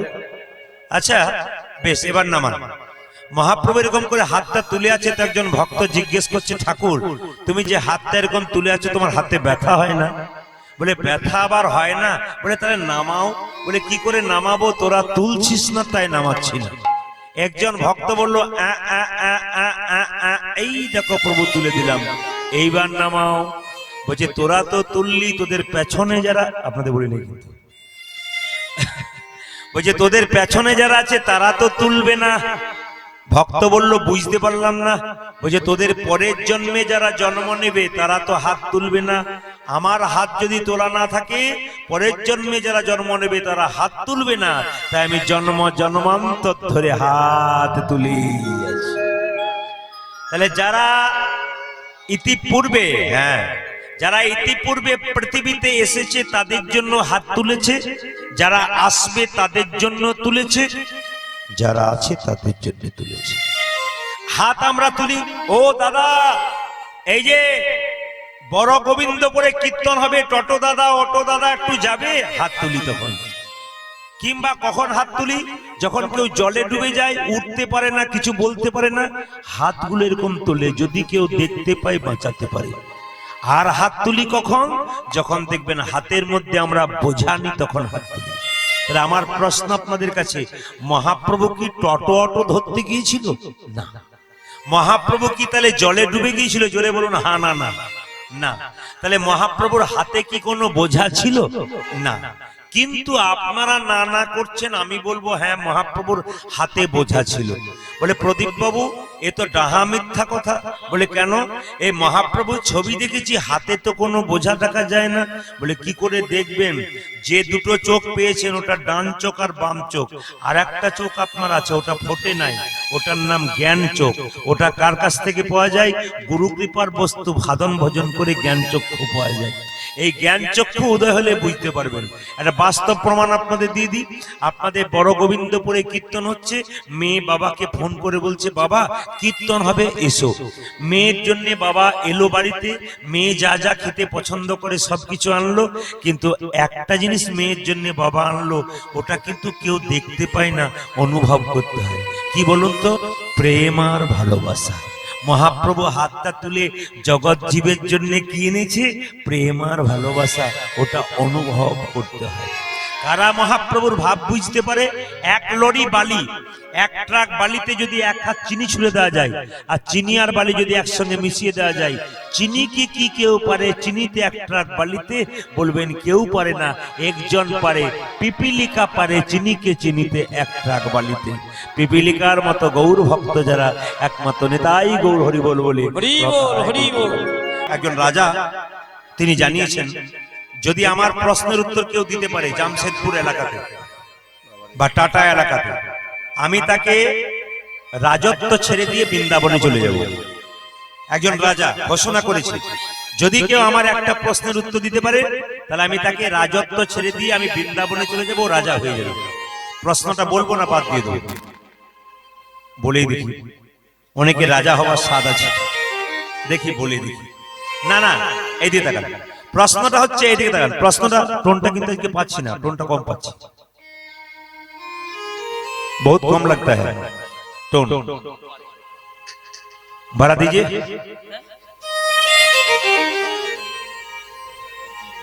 बढ़िया साउंड चाहिए। थोड़ा मीट कीजिए, मीट मीट मीट। হ্যাঁ, আমি কিন্তু হিন্দি বলছি বলে আপনারা বুঝতে পারবেন, হিন্দিতে আমার ভুল হবে, কিন্তু আমি চেষ্টা করে যাচ্ছি যদি একটা একটু হয় আর কি। हरे कृष्ण। जय वो राधा रानी की, श्याम सुंदर की, हरिवासर की, साधुगुरु वैष्णव की, गौर भक्तबिंद की। अच्छा, राजा प्रश्न, ए मंत्री এ বসে থাকলে হবে না, না না, কি করতে হবে? তোমাকে ঢোলটাকে নিয়ে এই টাটা জামশেদপুর এলাকার যত রাস্তা আছে সব জায়গায় যেতে হবে। গোটা এলাকাটাই? হ্যাঁ, ওখানে গিয়ে বলতে হবে একটি মাত্র খবর কি, জবর খবর, হ্যাঁ জবর খবর, হ্যাঁ, জবর খবর। টাটা জামশেদপুর এলাকার লোকেরা জিজ্ঞেস করছে জবর খবরটা কি। রাজার মনে প্রশ্ন জেগেছে, কি কি প্রশ্ন? ভগবান কোথায় থাকে। যদি কেউ বলতে পারে রাজত্ব দিয়ে রাজা পালিয়ে যাবে বৃন্দাবন। আচ্ছা, আপনাদের কারো জানা আছে ভগবান কোথায় থাকে? একজন দেখান তো, ভগবান কোথায় থাকে? বাহ, হ্যাঁ, অনেকেই দেখাচ্ছে আবার অনেকে দেখাচ্ছে যদি এইখানে ভগবান থাকে তাহলে আপনারা ভগবানকে ডাকার কি দরকার আছে? তাহলে ভগবান কোথায় থাকে? আপনারা অনেক রকম দেখালেন, দেখুন বলছে কত পণ্ডিত এলো গেল না যায় তার গোনা, রাজার যেমন প্রশ্ন তেমনি রইল, উত্তর কিন্তু হলো না। কোনো মতে উত্তর হচ্ছে না, রাজার মনের মতো উত্তর হচ্ছে না, যে যেমন পাচ্ছে উত্তর দিচ্ছে। কে বলছে ওইখানে আছে, কে বলছে এখানে আছে, কে বলছে ওইখানে আছে, বিভিন্ন জন বিভিন্ন রকম বলছে। তখন হঠাৎ মন্ত্রী দেখলো কাউকে যখন পেলাম না, খুঁজে খুঁজে প্রশ্নের উত্তর ঠিক হচ্ছে না, তখন মন্ত্রী গালে হাত দিয়ে যেই না রাজবাড়িতে ঢুকছে, চিন্তা করে রাজাকে কি উত্তর দেবো। ঠিক সেই সময় একটা ভিখারির ছেলে পোড়া রুটি খাচ্ছিল ছেঁড়া কাপড় পরে। ও জিজ্ঞেস করছে, এই যে ও মন্ত্রী মশাই, বলে কি রাজবাড়িতে এত ভিড় কেন, এত লোকের আসা যাওয়া কেন, তাহলে কি ভোজ টোজ হচ্ছে নাকি? তখন মন্ত্রী বলে উঠলো, ভোজ হলো তো তোর কি গেল? তখন ছেলেটা বলছে অনেকদিন খাই নাই, পেট ভরে খেতাম। মন্ত্রী রেগে বলে, রাজার হলো মনের জ্বালা আর এ বেটার হলো পেটের জ্বালা। আরে পেট ভরে খাবি যদি একটা প্রশ্নের উত্তর দিবি। ছেলে বলল, যদি কিছু মনে না করো ভিখারির ছেলে, আমি প্রশ্নটা একবার বললে হয় না? বলে শোন, প্রশ্ন হচ্ছে এইটাই, ভগবান কোথায় থাকে? ছেলে বলল, বাবারে এর মতো সহজ উত্তর আর আছে? মন্ত্রীর গালে হাত, এত বড় বড় পণ্ডিত এলো বেলা পারলো না, আর এ বেটা বলে এর মতো যদি বলতে পারিস তো ভালো, আর না বলতে পারলে তোর গর্দানটা চলে যাবে। তখন ছেলে মনে মনে ভাবছে, এক বেলা খায় এক বেলা খায় না, না খেয়েই তো মরি, মরবো তো রাজার হাতে মরবো, বলতে পারলে রাজা হয়ে যাবো। আচ্ছা তাহলে এক কাজ কর, স্কুলে পড়েছিস? বলে স্কুলের গন্ডিতে পা দি নাই। তাহলে পারবি কি করে? বলছে যেখানে দেখিবে ছাই উড়াইয়া দেখো তাই, পাইলেও পাইতে পারো অমূল্য রতন। কোন লোককে দেখে অবজ্ঞা করবেন না, পাগলের মতো রাস্তা দিয়ে ঘুরে বেড়াই, ওর মধ্যে যে কি আছে আপনি কিছুই খুঁজে পাবেন না। লোককে দেখে বুঝতে পারবেন না কার মধ্যে কি আছে। কারণ আমরা মুর্শিদাবাদ নদিয়া জেলায় গান করতে যে আপনারা চমকে যাবেন, বহু মানুষ তিলক মালা নিয়ে আসরে কীর্তন শোনে, আবার বহুজন প্যান্ট শার্ট পরে কীর্তন শোনে। বাসায় গিয়ে এমন এমন প্রশ্ন করে মাথা ঘেমে যায়, উত্তরটা দেবো কি করে। তখন মনে মনে ভাবি শুধু প্যান্ট শার্ট পরে আছে বলে ভক্ত নয় তা নয়, কার মধ্যে যে কি আছে কি করে বুঝবেন। ছেলেটাকে বললো, তুই ভিখারির ছেলে, পারবি? বলে চেষ্টা করব, আমার মনে হচ্ছে আমি পারবো। তাহলে তুই এক কাজ কর, চল। যেই না বলেছে চল, রাজবাড়িতে গিয়ে দাঁড়িয়ে, ওখানে কি হচ্ছে? ওই পেছনে কি হচ্ছে? এই যে ওখানে কি হচ্ছে? ওখানে যাও, কি হচ্ছে? ওখানে অভদ্রের মতো অভদ্র কোথাকার, যাও। ওখানে নয়, রাজার বাড়িতে।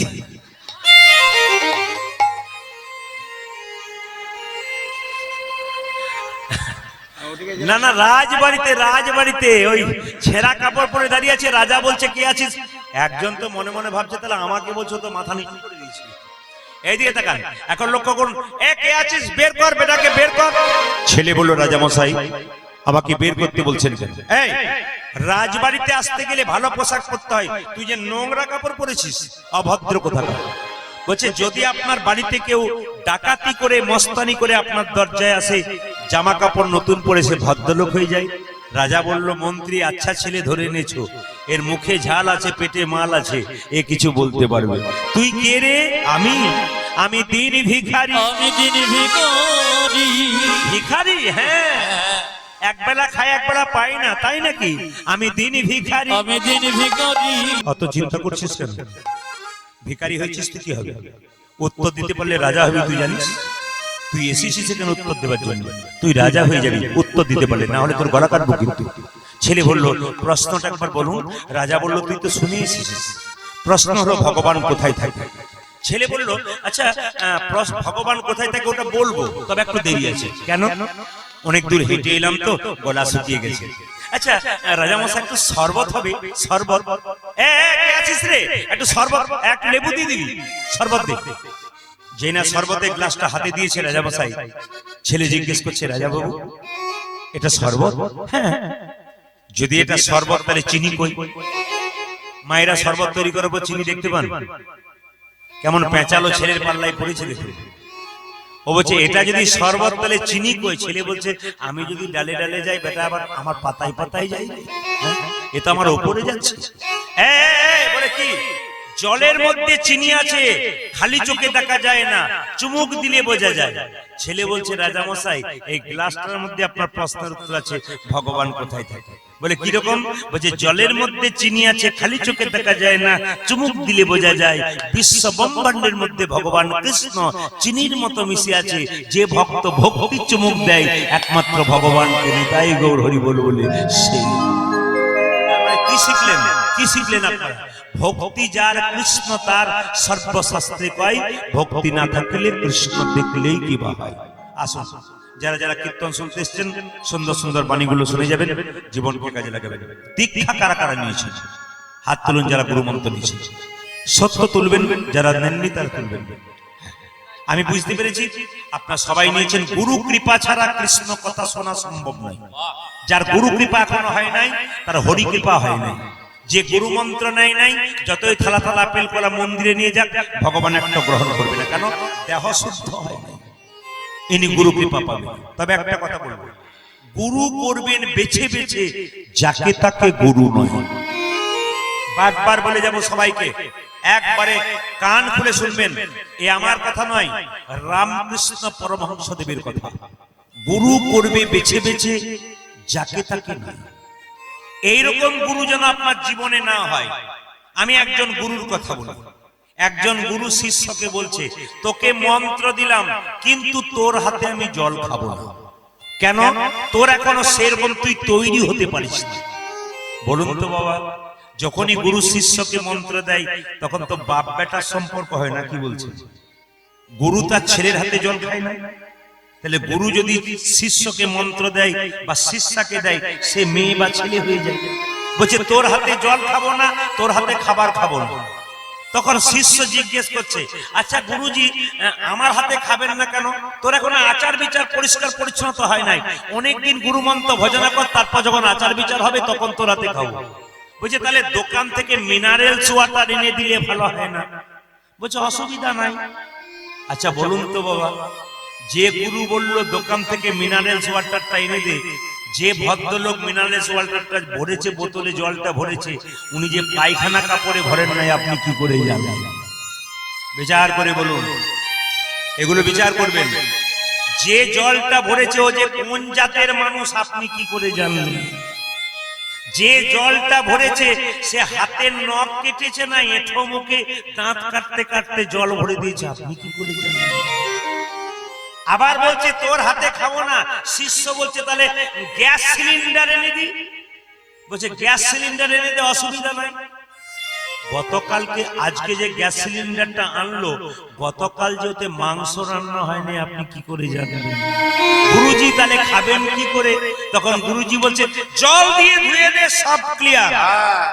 তখন শিষ্য বলছে গ্যাসটাকে জল দিয়ে ধোবো কেন, আমি যদি গঙ্গা জলে স্নান করে আপনার রান্না করে দিই কোনো অসুবিধা আছে? গুরুর আর কোনো পাপ হবে না। এরকম গুরু যেন না হয়। গুরু হবে পবিত্র, গুরুর ভাব হবে গুহ মানে অন্ধকার, রু মানে আলো। যখনই আপনার বাড়িতে গুরু এলো তার মানে আপনি বুঝে নিলেন সাক্ষাৎ ভগবান এলেন। কেন? তিনি যতক্ষণ আপনার সামনে বসে থাকবেন ততক্ষণ উল্টো পাল্টা কথা বলবে না, আপনাকে কৃষ্ণমুখী করার চেষ্টা করবে। আপনার মনে যদি কোনো দুঃখ থাকে, যন্ত্রণা থাকে, আপনি দু জায়গায় বলবেন, একটি গুরুচরণে, একটি গোবিন্দ চরণে। পাড়া প্রতিবেশীর মেয়ের কাছে বলবেন, ও দেখবেন আপনার দুঃখটা ছড়িয়ে আরো 5 জনকে বলে দেবে। আর আপনি যদি গুরুকে বলেন, উনি বাবার মতো, উনি সমাধান করার চেষ্টা করবেন। যদি গুরু কাছে না পান, ভগবানের মন্দিরে কেঁদে কেঁদে ভগবানকে বলুন, অন্তর্যামী ভগবান সব জানতে। এই দুটো কাজ আপনারা করবেন। রামকৃষ্ণ পরমহংসদেবের কথা, খুব সুন্দর সুন্দর কথা শুনবেন। গুরু হচ্ছে দু প্রকার, কাঁচা আর পাকা। কাঁচা গুরুকে মন্ত্র দেবার আগে আমার দিকে তাকাচ্ছেন, আমার কাছে মন্ত্র নিবি, অত সোজা নয়। 500 টাকা 1 বস্তা চাল, 2টো সোনা জিনিস দিবি, গুরু মায়ের শাড়ি দিবি, তারপর তুই আসবি, নইলে হবে না। বিরাট ফর্দ করে দেবে। যদি ক্ষমতা না থাকে তার কি গুরু মন্ত্র দেওয়া যাবে না? কিন্তু রামকৃষ্ণ দেব বলল, এই সমস্ত গুরু হচ্ছে কাঁচা গুরু। এদের কাছে মন্ত্র নেবেন, মন্ত্র দেবে, ওই যে মন্ত্র দিয়ে বাড়ি চলে গেল আর আপনার বাড়ির দিকে মুখ করলো না, এরা কাঁচা গুরু। প্রশ্ন করবেন, তাহলে পাকা গুরুকে মন্ত্র দেবার আগে চুক্তি করে না যে ঠাকুর আমি মন্ত্র নেব, নে, দক্ষিণা কি লাগবে? কিচ্ছু না। কেন? আমি যে তোর বাবা, তুই যে আমার ছেলে, তোর তো সবকিছু আমার, আবার দিবি কি? ইনি পাকা গুরু। রামকৃষ্ণ দেব আবার বলল, গুরু হচ্ছে দু প্রকার। তিনি আর একটা জায়গায় বললেন, বলে কিরকম? গুরু দু প্রকার কি? পান খেতে খেতেই সব শেষ, গুরুর কথা মনে পড়ে। ওই যে গুরু, গুরু আর গুরু কি? এই যে আর গুরু কি? ওই যে রামকৃষ্ণ দেব পায়খানায় গিয়েছিল, গুরু দু প্রকার কি কি? মাথায় না এলে আর কারো মাথায় নেই। হরে কৃষ্ণ। গুরু দু প্রকার কি? হ্যাঁ, একটা হলো ধোঁড়া গুরু আর একটা হলো জাত গুরু। রামকৃষ্ণ দেবের একটা ভাগ্নে ছিল, তার নাম কি জানেন? হৃদয়। ওকে আদর করে রামকৃষ্ণ দেব বলতো, এ হৃদু, কি মামা, এ পায়খানা পেয়েছে, একবার চল তো। যাই যাই। আগেকার যুগের মানুষেরা পায়খানা যেত জঙ্গলে, বনে, পুকুরে। এখনকার একটা শো ভালো হয়েছে, কি বলুন তো? বাড়ি কেমন করলেন দাদা? চলুন একবার দেখবেন। বলে কিরকম? ডাইনিং রুম, বেডরুম, মাঝখানে অ্যাটাচ বাথরুম। কি ডিজাইনের বলে বলুন তো? Dining room, bedroom, attach. কি সুন্দর অ্যাটাচটা যা বলে না, অ্যাটাচ বাথরুম। মানে শুতে গেল আর খেতে গেল, মানে মাঝখানে বাথরুম, দুদিকে ডাইনিং আর বেডরুম। কিছু মনে করবেন না মা, দরকার আছে, জায়গা ছোট, সম্ভব নয়। কিন্তু আগেকার যুগে রামকৃষ্ণ দেব যখন জঙ্গলে পায়খানা যাচ্ছে, ঋতু, এ ঋতু, কি মামা, এ পেটটা মোচড় দিচ্ছে, একটু জঙ্গলে যাব বাবা, একটু জলের গাড়ুটা নিয়ে আই তো। রামকৃষ্ণ দেব আগে আগে যাচ্ছে, তার ভাগ্নে ঋতু পেছন পেছন যাচ্ছে। হঠাৎ জঙ্গলে অন্ধকারে দেখতে পাচ্ছে কিসের শব্দ? প্যাঁ প্যাঁ প্যাঁ। ও মামা, কি রে? এ কি প্যাঁ প্যাঁ করে গো? রামকৃষ্ণ দেব বলল, চল, সাপে ব্যাং ধরেছে, আমাদের কাজ আমরা করি, ওদের কাজ ওরা করুক। 1 ঘন্টা পর যখন পায়খানা থেকে ফিরছে, তখন ঋতু পেছন থেকে বলছে, ও মামা, কি রে? আবার ওই একই শব্দ, প্যাঁ প্যাঁ প্যাঁ। তখন বলছে, সাপে আবার নতুন করে ব্যাং ধরেছে। রামকৃষ্ণ দেব বলল, না, ওই একটাই চলছে, যেটা ধরেছিল সেইটা। বলে কেন? ওটা ঢোড়া সাপ। বলে কেন? জাত সাপ নয়। সঙ্গে সঙ্গে রামকৃষ্ণ দেবকে তার ভাগ্নে বলছে, এই জন্য মাঝে মাঝে তোমার সঙ্গে আমার ঝগড়া হয়, তুমি গেলে না, দেখলে না, জাত সাপ না ঢোড়া সাপ। আর সঙ্গে সঙ্গে বলে যে ওটা ঢোড়া সাপ। বলছে, শোন, ওটা দিয়ে জাত সাপ হতো না, একবার ধরে একবার কামড় দিলে টে হয়ে ফে হয়ে যেত। আর ওটা ঢোড়া সাপ, সাপেরও যত জ্বালা, বেটা গিলতে পারে না, আর ব্যাঙেরও তত জ্বালা, বেটার মরণও হয় না। এই জন্য জাত গুরু করবেন তো একবার মন্ত্র দেবেন তো উদ্ধার হয়ে যাবেন, আর ঢোরা গুরু করবেন তো নিতাই গৌর হরি বল বলে আপনারও যত জ্বালা তত গুরুরও কিন্তু যারা। সবাই মিলে যারা বাকি আছেন তারা গুরু মন্ত্র নেবেন। দীক্ষা মানে কি? যারা দীক্ষা নিয়েছেন, দীক্ষা মানে দিয়ে খা। যারা যারা দীক্ষা নিয়েছেন ভাতের সঙ্গে কি খাবেন দেখে লাভ নেই, কিন্তু স্নান করার পর একটা তুলসী পত্র একটু বাতাসা গোবিন্দের চরণে দিয়ে তারপর খাবেন। ভগবানকে দিয়ে না খেলে চুরি করে খাওয়া হয়। কেন? আপনি তো ভগবানের জন্য এসেছেন। বলুন তো, একটা বাচ্চা জন্ম নেবার পর সে কি খাবে কথা কে ভেবেছে? কেন? মায়ের স্তনের মধ্যে ভগবান এমন মধুভাণ্ড দিয়েছে, হরলিক্স ল্যাক্টোজেন ন্যাস্টোজেনে কিছু করতে পারে না। মায়ের দুগ্ধটা খুব গরম নয় যাতে বাচ্চা জিভ পুড়ে যাবে, তিনি ব্যবস্থা করেছেন। মায়ের দুধটা খুব ঠান্ডা নয় যাতে বাচ্চা সর্দি লেগে যাবে, তিনি ব্যবস্থা করেছেন। মায়ের দুধটা খুব মিষ্টি নয় যাতে বাচ্চা সুগার হয়ে যাবে, তিনি ব্যবস্থা করেছেন। নদীর মধ্যে জল দিলেন, গাছের মধ্যে ফল দিলেন, তিনি আমাদের জন্য এত কিছু করলেন, আমরা তার জন্য কি করলাম? আমাদের সবচেয়ে দুঃখের ব্যাপার কি জানেন? এই দেখুন, আমরা মন্দিরের পাশ দিয়ে কতবার প্রণাম করতে পারি না। আবার দেখবেন কিছু কিছু মন্দির আছে সেখানে দেখবেন আমাদের হিন্দু ছেলেরা কোনো কোনো জায়গাতে আমি দেখেছি মদের বোতলটা ভেঙে ফেলে দেয়। আবার অনেকে দেখবেন বসে বসে গাঁজা খায়। জিজ্ঞেস করি, দাদা গাঁজা খাচ্ছ কেন? বাবা ভোলা খেয়েছিল, আমরাও খাচ্ছি, আমরা খাবো, অসুবিধা নেই, কিছু বলবেন না।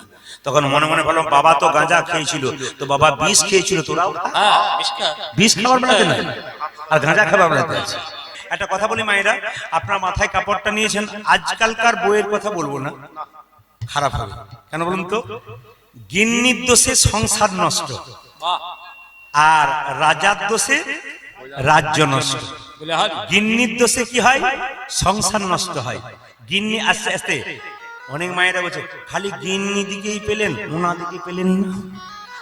ওনাদেরও আছে, বাকি নেই, সবকিছু করবো আর কি, মানে সবকিছু করে তারপর যাবো, তারপরে যা হয় হবে। তাতে শেষে আমাকে টাকা দিক আর না দেখ, আমি ওনাদেরকেও দিয়ে যাবো আর কি, কাউকে বাদ দেবো না। মায়েদেরকে আনন্দ দেখুন, দেবে দেবে, কেমন দেবে তাই দেখুন। আমার পক্ষে আছে, আমি অত বলবো না। কেন বলুন তো? আবার আমার বাড়ি যাবে, তখন আমার যিনি আছেন বাড়িতে থাকবেন, আমাদের হয়ে খুব বলে এসছে দিদি, আর বলতে দেবেন না, ওই জন্য ভয়ে ভয়ে কম বলি। এইদিকে তাকান মায়েরা, আমার মায়ের মা বেঁচে ছিল, মাথার কাপড়টার নাম লজ্জা। এই কাপড়টা যে মেয়ের আছে তাকে লজ্জাবতী বলে, তার সম্ভ্রম আছে তাকে ভদ্র বলে।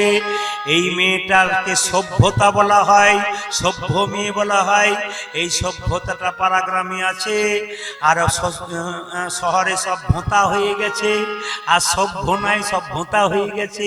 আমার মায়ের মা বেঁচে ছিল, 95 বছর বয়স, মাথার কাপড় এখানে ছিল।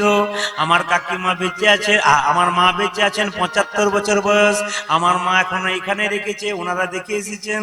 আমার কাকিমা বেঁচে আছেন 65 বছর বয়স, সরতে সরতে খোপা মানে বাম্পার পর্যন্ত এলো। আপনারা বাম্পার টাম্পার রাখবেন, হাইওয়ে করে দিয়েন না। এরপর যারা এসেছে তাদের বাম্পার টাম্পার নাই, হাইওয়ে রোড হয়ে গেছে। আবার এদিকে তাকান, এদিকে তাকান, দাদারা মনে হচ্ছে বলুন বলুন, আমাদের তো বলার উপায় নাই, আপনি বললেই কাজ আছে। এক জায়গায় কীর্তন করছি, তখন একজন কানে কানে এসে বলছে, আমি বললে ঘরে গন্ডগোল হবে, আপনি বলে যান, তারপর যা হয় হবে, তারপর টাকা পয়সা দেবার দায়িত্ব আমার রইল, আপনি বলুন, যত পারেন বলুন। আর ওনার স্ত্রী এখন মনে মনে ভাবছে, ওনার স্ত্রী তখন শেষে বলছে, কি বলে গেলেন? উনি বললেন যে একটু তত্ত্ব বলুন। আমি বাঁচালাম, কি করবো যদি আবার গন্ডগোল হয়ে যায়? আপনাদের গন্ডগোল যাতে না হয়। এদিকে তাকান মায়েরা, যে যেখানে আছেন এখন স্বামী স্ত্রীর মধ্যে, এদিকে তাকাবেন কাপড়টা দেখবেন। এখন ভাসুর দেখলে মেয়েরা পর্দা নিত না, জোরে বলুন হ্যাঁ না না, জোরে বলুন হ্যাঁ না। ভাসুর দেখলে মেয়েরা নেই পর্দা, কিন্তু এখন আর পর্দা নাই না। কেন বলুন তো? যেদিন থেকে ভাসুর হলো পর্দা, সেদিন থেকে সরে গেল পর্দা। যেদিন থেকে ভাসুর হলো পর্দা, সেদিন থেকে সরে গেল পর্দা। কৃষ্ণ যাবে কোথায় মায়েরা? জোরে বলুন, কার কুঞ্জে কথা দিয়েছি? জোরে বলুন, রাধার কুঞ্জে যাবে। আসতে আগে লীলা শুনবেন, তার সঙ্গে তত্ত্ব শুনবেন, মজা আছে। আজকে আমি যখন কথা দিয়েছি সারা রাত্রি শেষ করবো, তারপর যা হবে হবে। আপনাদের ঠান্ডা লেগে যাক, 200 টাকার ওষুধ খাবেন, অসুবিধা নেই, কিন্তু কৃষ্ণ কৃপা আপনাদের হয়ে যাবে। এই দিয়ে টাকা যে যেখানে বসে আছেন, কৃষ্ণ যাচ্ছে কোথায়?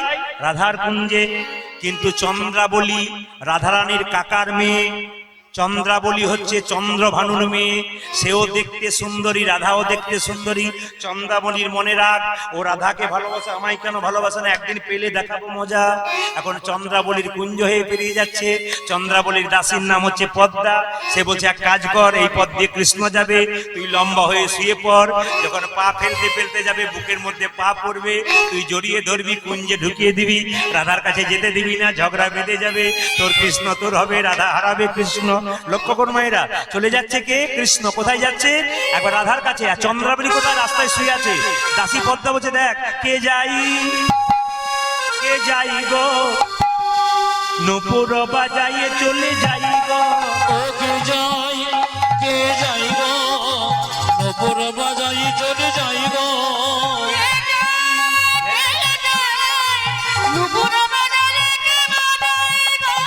এইদিকে এইদিকে, নূপুর বাজাচ্ছে কৃষ্ণ। কৃষ্ণ কৃষ্ণ দেখুন নূপুরটা আস্তে আস্তে বাজাচ্ছে কেন? আমাদের তাকাবেন। কৃষ্ণ খুব চালাক, চতুর শিরোমণি।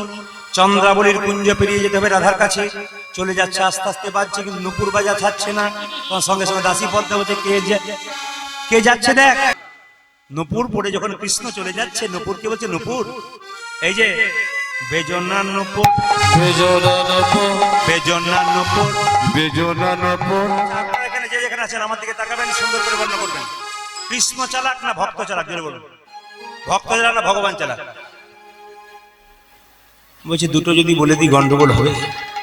অনেকে বলছে ভক্ত চালাক ভগবান চালাক, কেউ বলছে ভক্ত চালাক, কেউ বলছে ভগবান চালাক, আবার কেউ দুটোই বলছে ভক্ত চালাক ভগবান চালাক। সে ভোটের সময় হয় না, কিছু কিছু পার্টি থেকে দুপক্ষেই মুড়ি খায়, কাকে যে ভোট দেয় কেউ জানে না, ভগবান চালাক।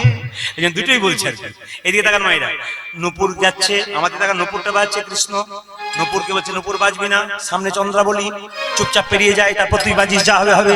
নূপুরকে বলছে বেজনা নূপুর, বেজোড়া নপুর, বেজনা নূপুর, বেজনা নপুর। বিনয় করি বলি তোমারে, বিনয় করে বলি তোমারে, বিনয় করি বলি তোমারে, বিনয় করে বলি তোমারে। বেজনা নূপুর, বেজোড়া নপুর, বেজনা নূপুর। বেজনা নপুর। দেখুন নূপুর আর ভগবানের কথাটা শুনে রাখুন। নূপুর ভক্ত ভগবান কৃষ্ণ। এই নূপুর তুই বাজবি না। নূপুর বলছে না বাজবো না। নূপুরকে বলছে, নূপুরকে কৃষ্ণ বলছে বাজলে ভালো হবে না। নূপুর বলছে তুমি বাজালে বাজবো, না বাজালে বাজবো না। সঙ্গে সঙ্গে ভগবান বলছে বাজবি না, নইলে ভালো হবে না। নূপুর তখন বলছে পা ফেলো না, তাহলে আমি বাজবো না। ভক্তার ভগবানে কি মজা আছে কীর্তনে দেখুন। তুমি পা ফেলো না, আমি বাজবো না। গোবিন্দ বলছে তাহলে আমি যাবো কি করে? বলছে সেটা তোমার ব্যাপার।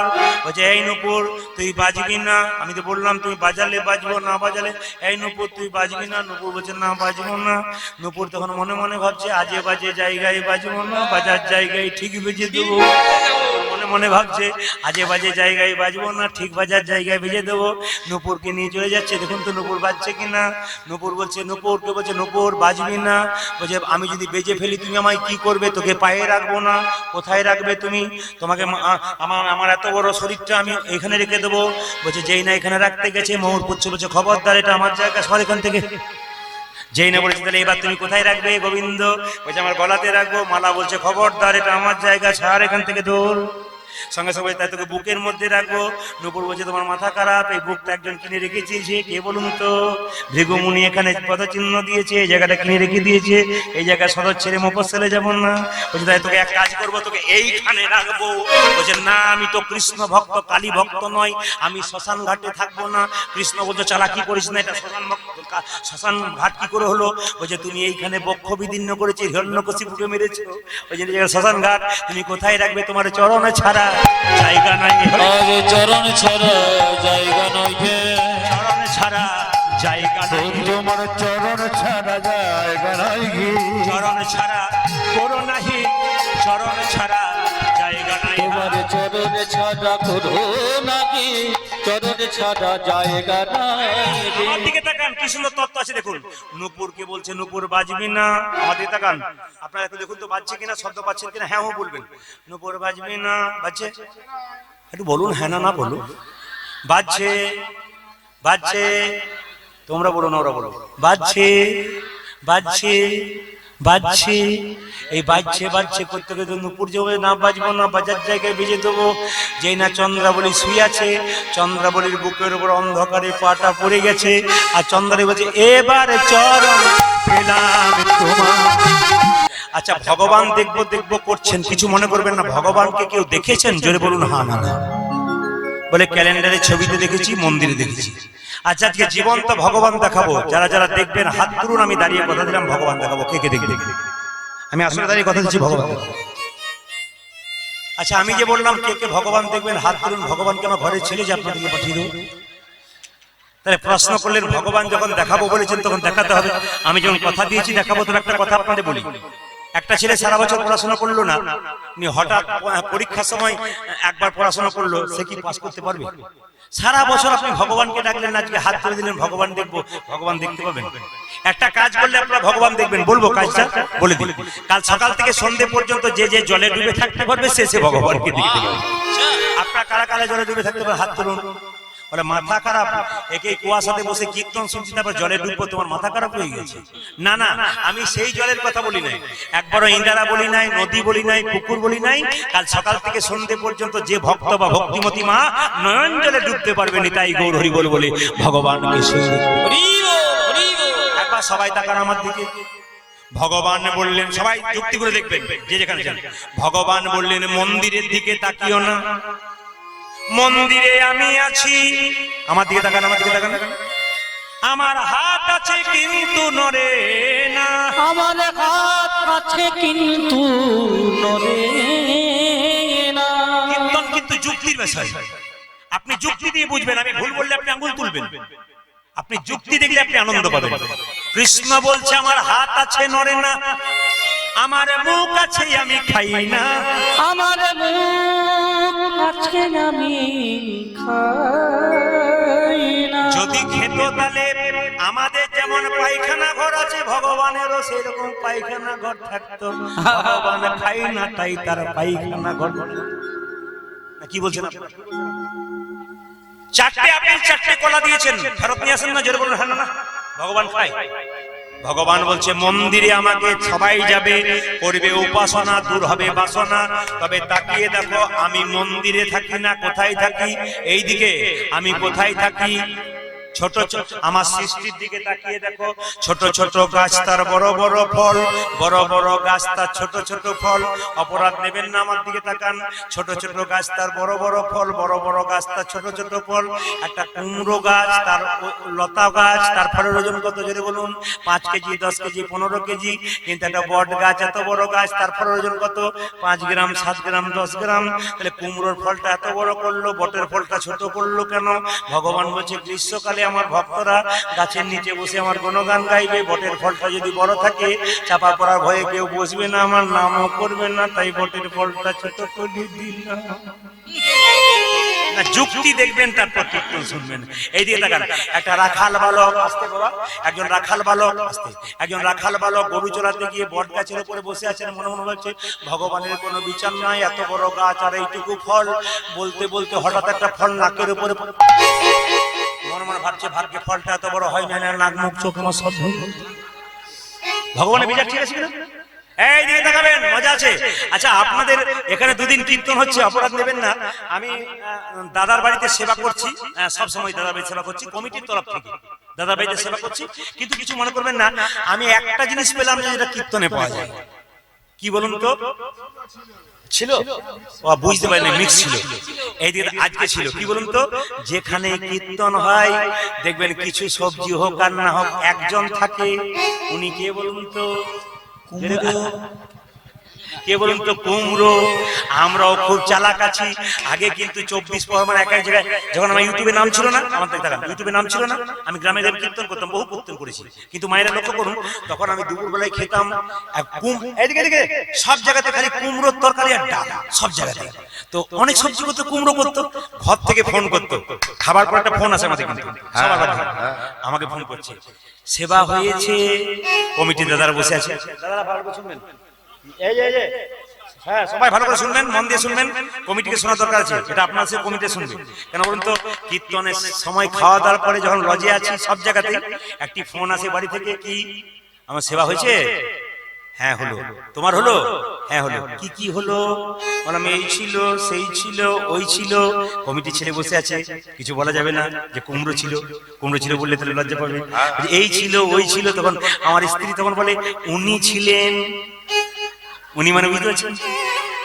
আমি তখন উনি তো সব জায়গাতেই আছে। তখন কমিটি দাদা বলছে বৌদি বোধ আমার কথা বলছে। হ্যাঁ আপনার কথা বলছি, কিন্তু উনি যে কুমড়োর কথা বলছে আপনি কি করে জানলেন? ও দিব্যি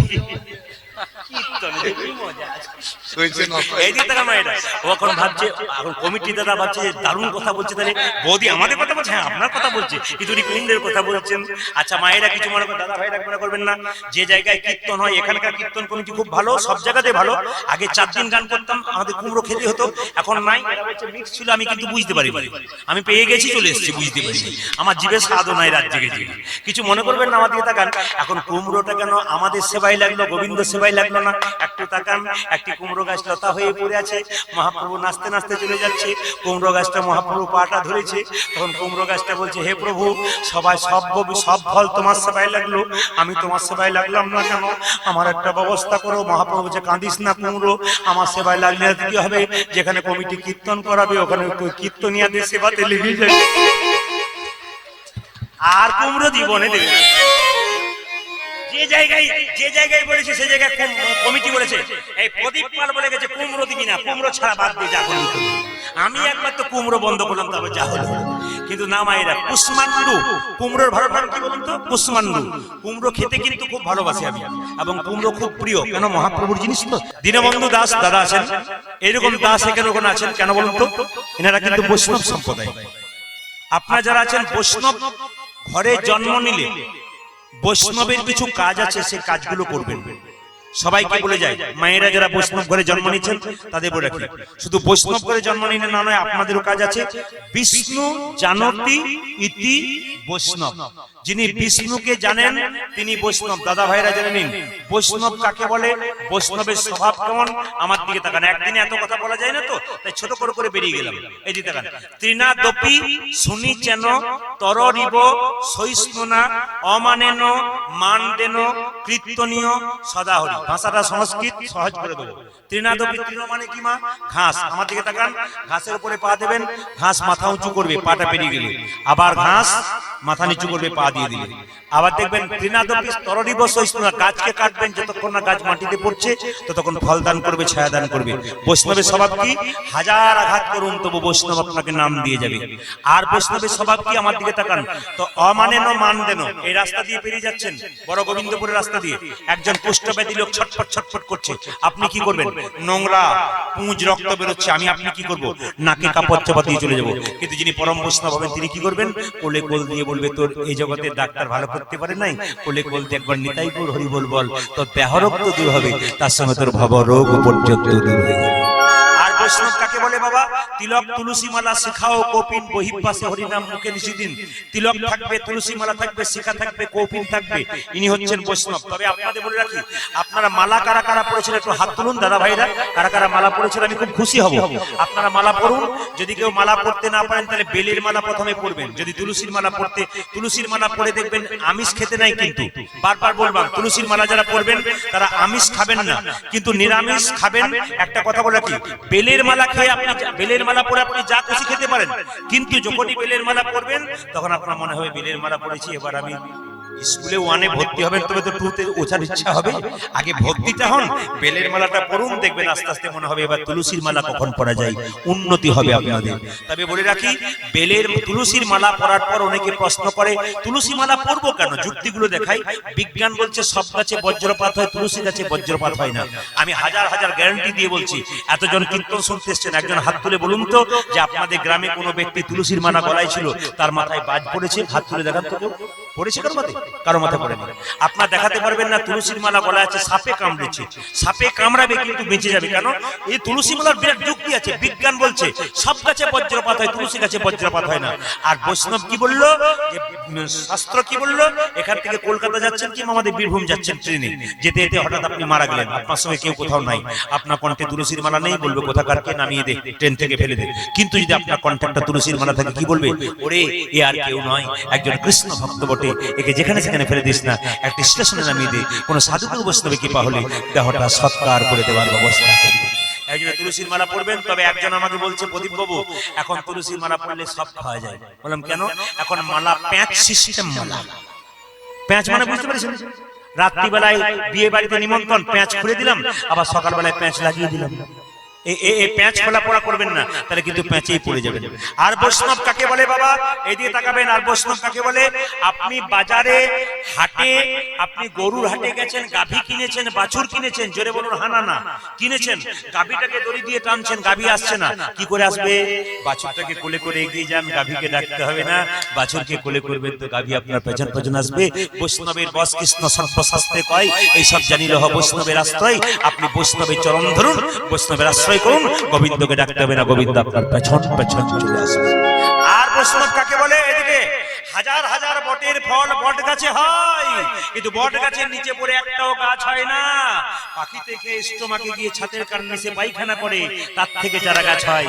হাজার হাজার লোকের মুখে কৃষ্ণ কথা শুনলে হবে না, যতক্ষণ না বৈষ্ণবের মুখে মধুমাখা নাম শুনবেন, ততক্ষণ আপনার শরীরে কৃষ্ণ প্রেমের অঙ্কুর জাগবে না।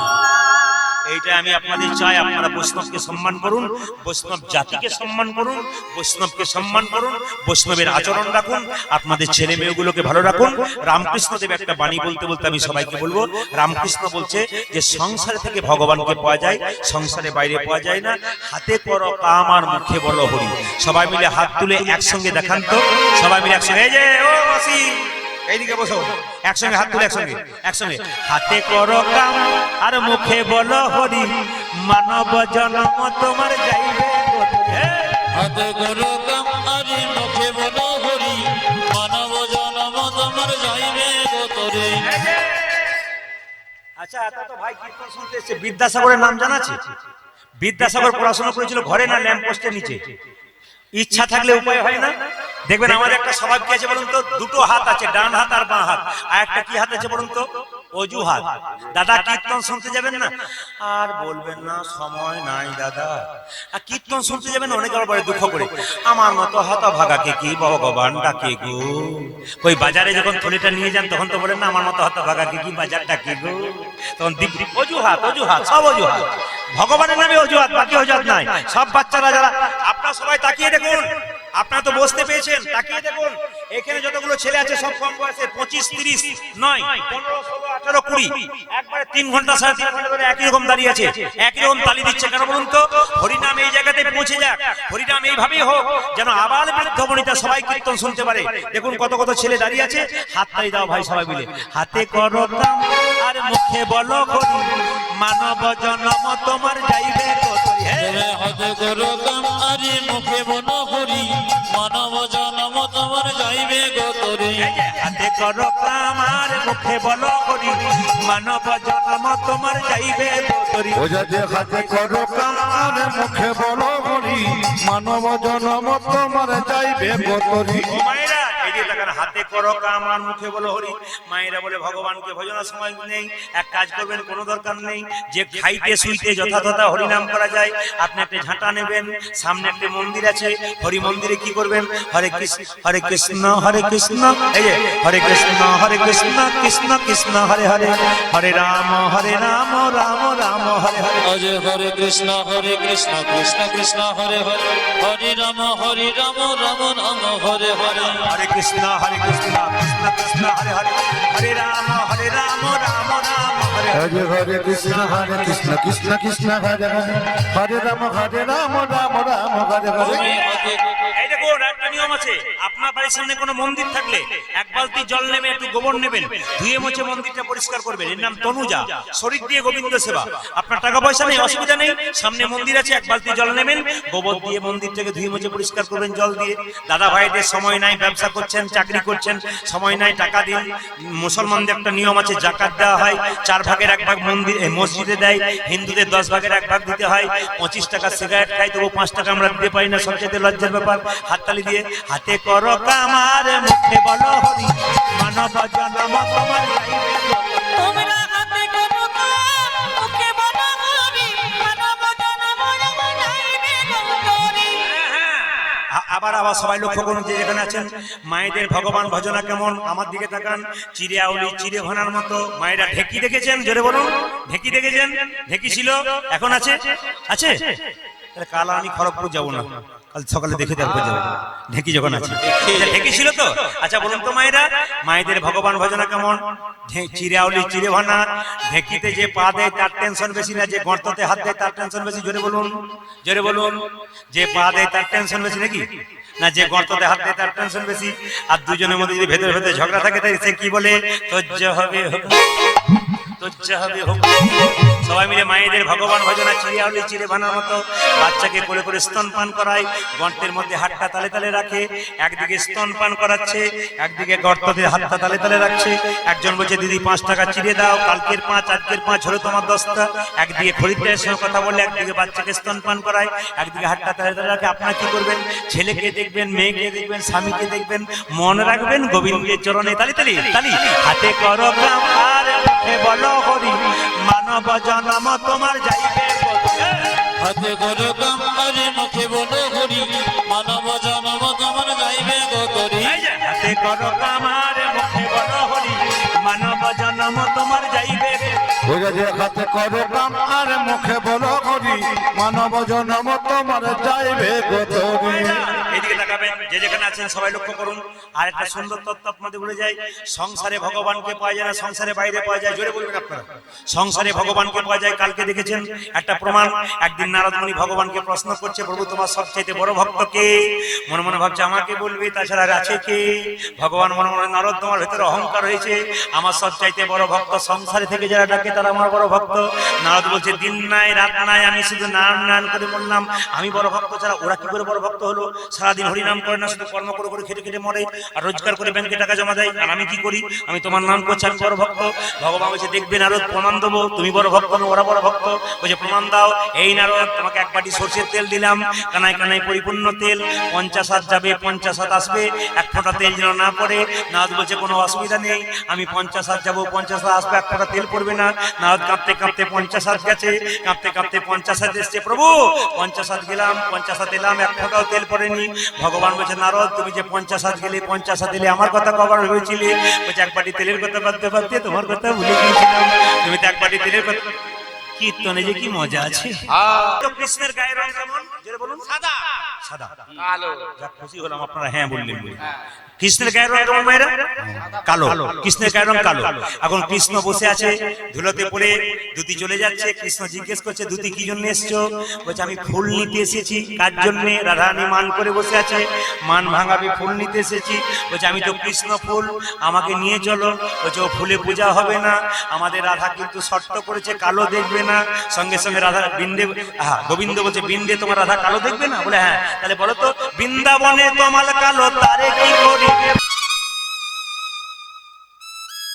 কীর্তনের আসরটার দিকে তাকান, আসরে স্তব্ধ হয়ে আছে। ঘড়িটার দিকে তাকান, 6টায় আরম্ভ হয়ে গেছে, 9:30 বেজে গেছে, পেরিয়ে যাচ্ছে। আপনারা বসে আছেন, আপনারা সবাই ভালো থাকবেন, আপনাদের বিশ্রাম দেব। রাধা গোবিন্দের মিলন হলো এইভাবে। বিন্দে দুতি রাধা গোবিন্দকে নিয়ে গেল, গোবিন্দ গাভী দহন করছিলেন, হঠাৎ ষাঁড় এসে গেছে, ষাঁড়টা দহন করতে গেছে, রাধারানী স্নান করতে যাচ্ছিলেন, নয়নে নয়নে রাধা গোবিন্দের মিলন হয়ে গেল। আপনারা সবাই ভালো থাকবেন। ইচ্ছা আপনাদের ভিতরে ছিল, ইচ্ছা আমারও ছিল। সবাই মিলে হাততালি দিয়ে দে এই গানটা, সবাই মিলে হাত তুলে কৃষ্ণ বলবো, সবাই একসঙ্গে হাত তুলুন, একসঙ্গে।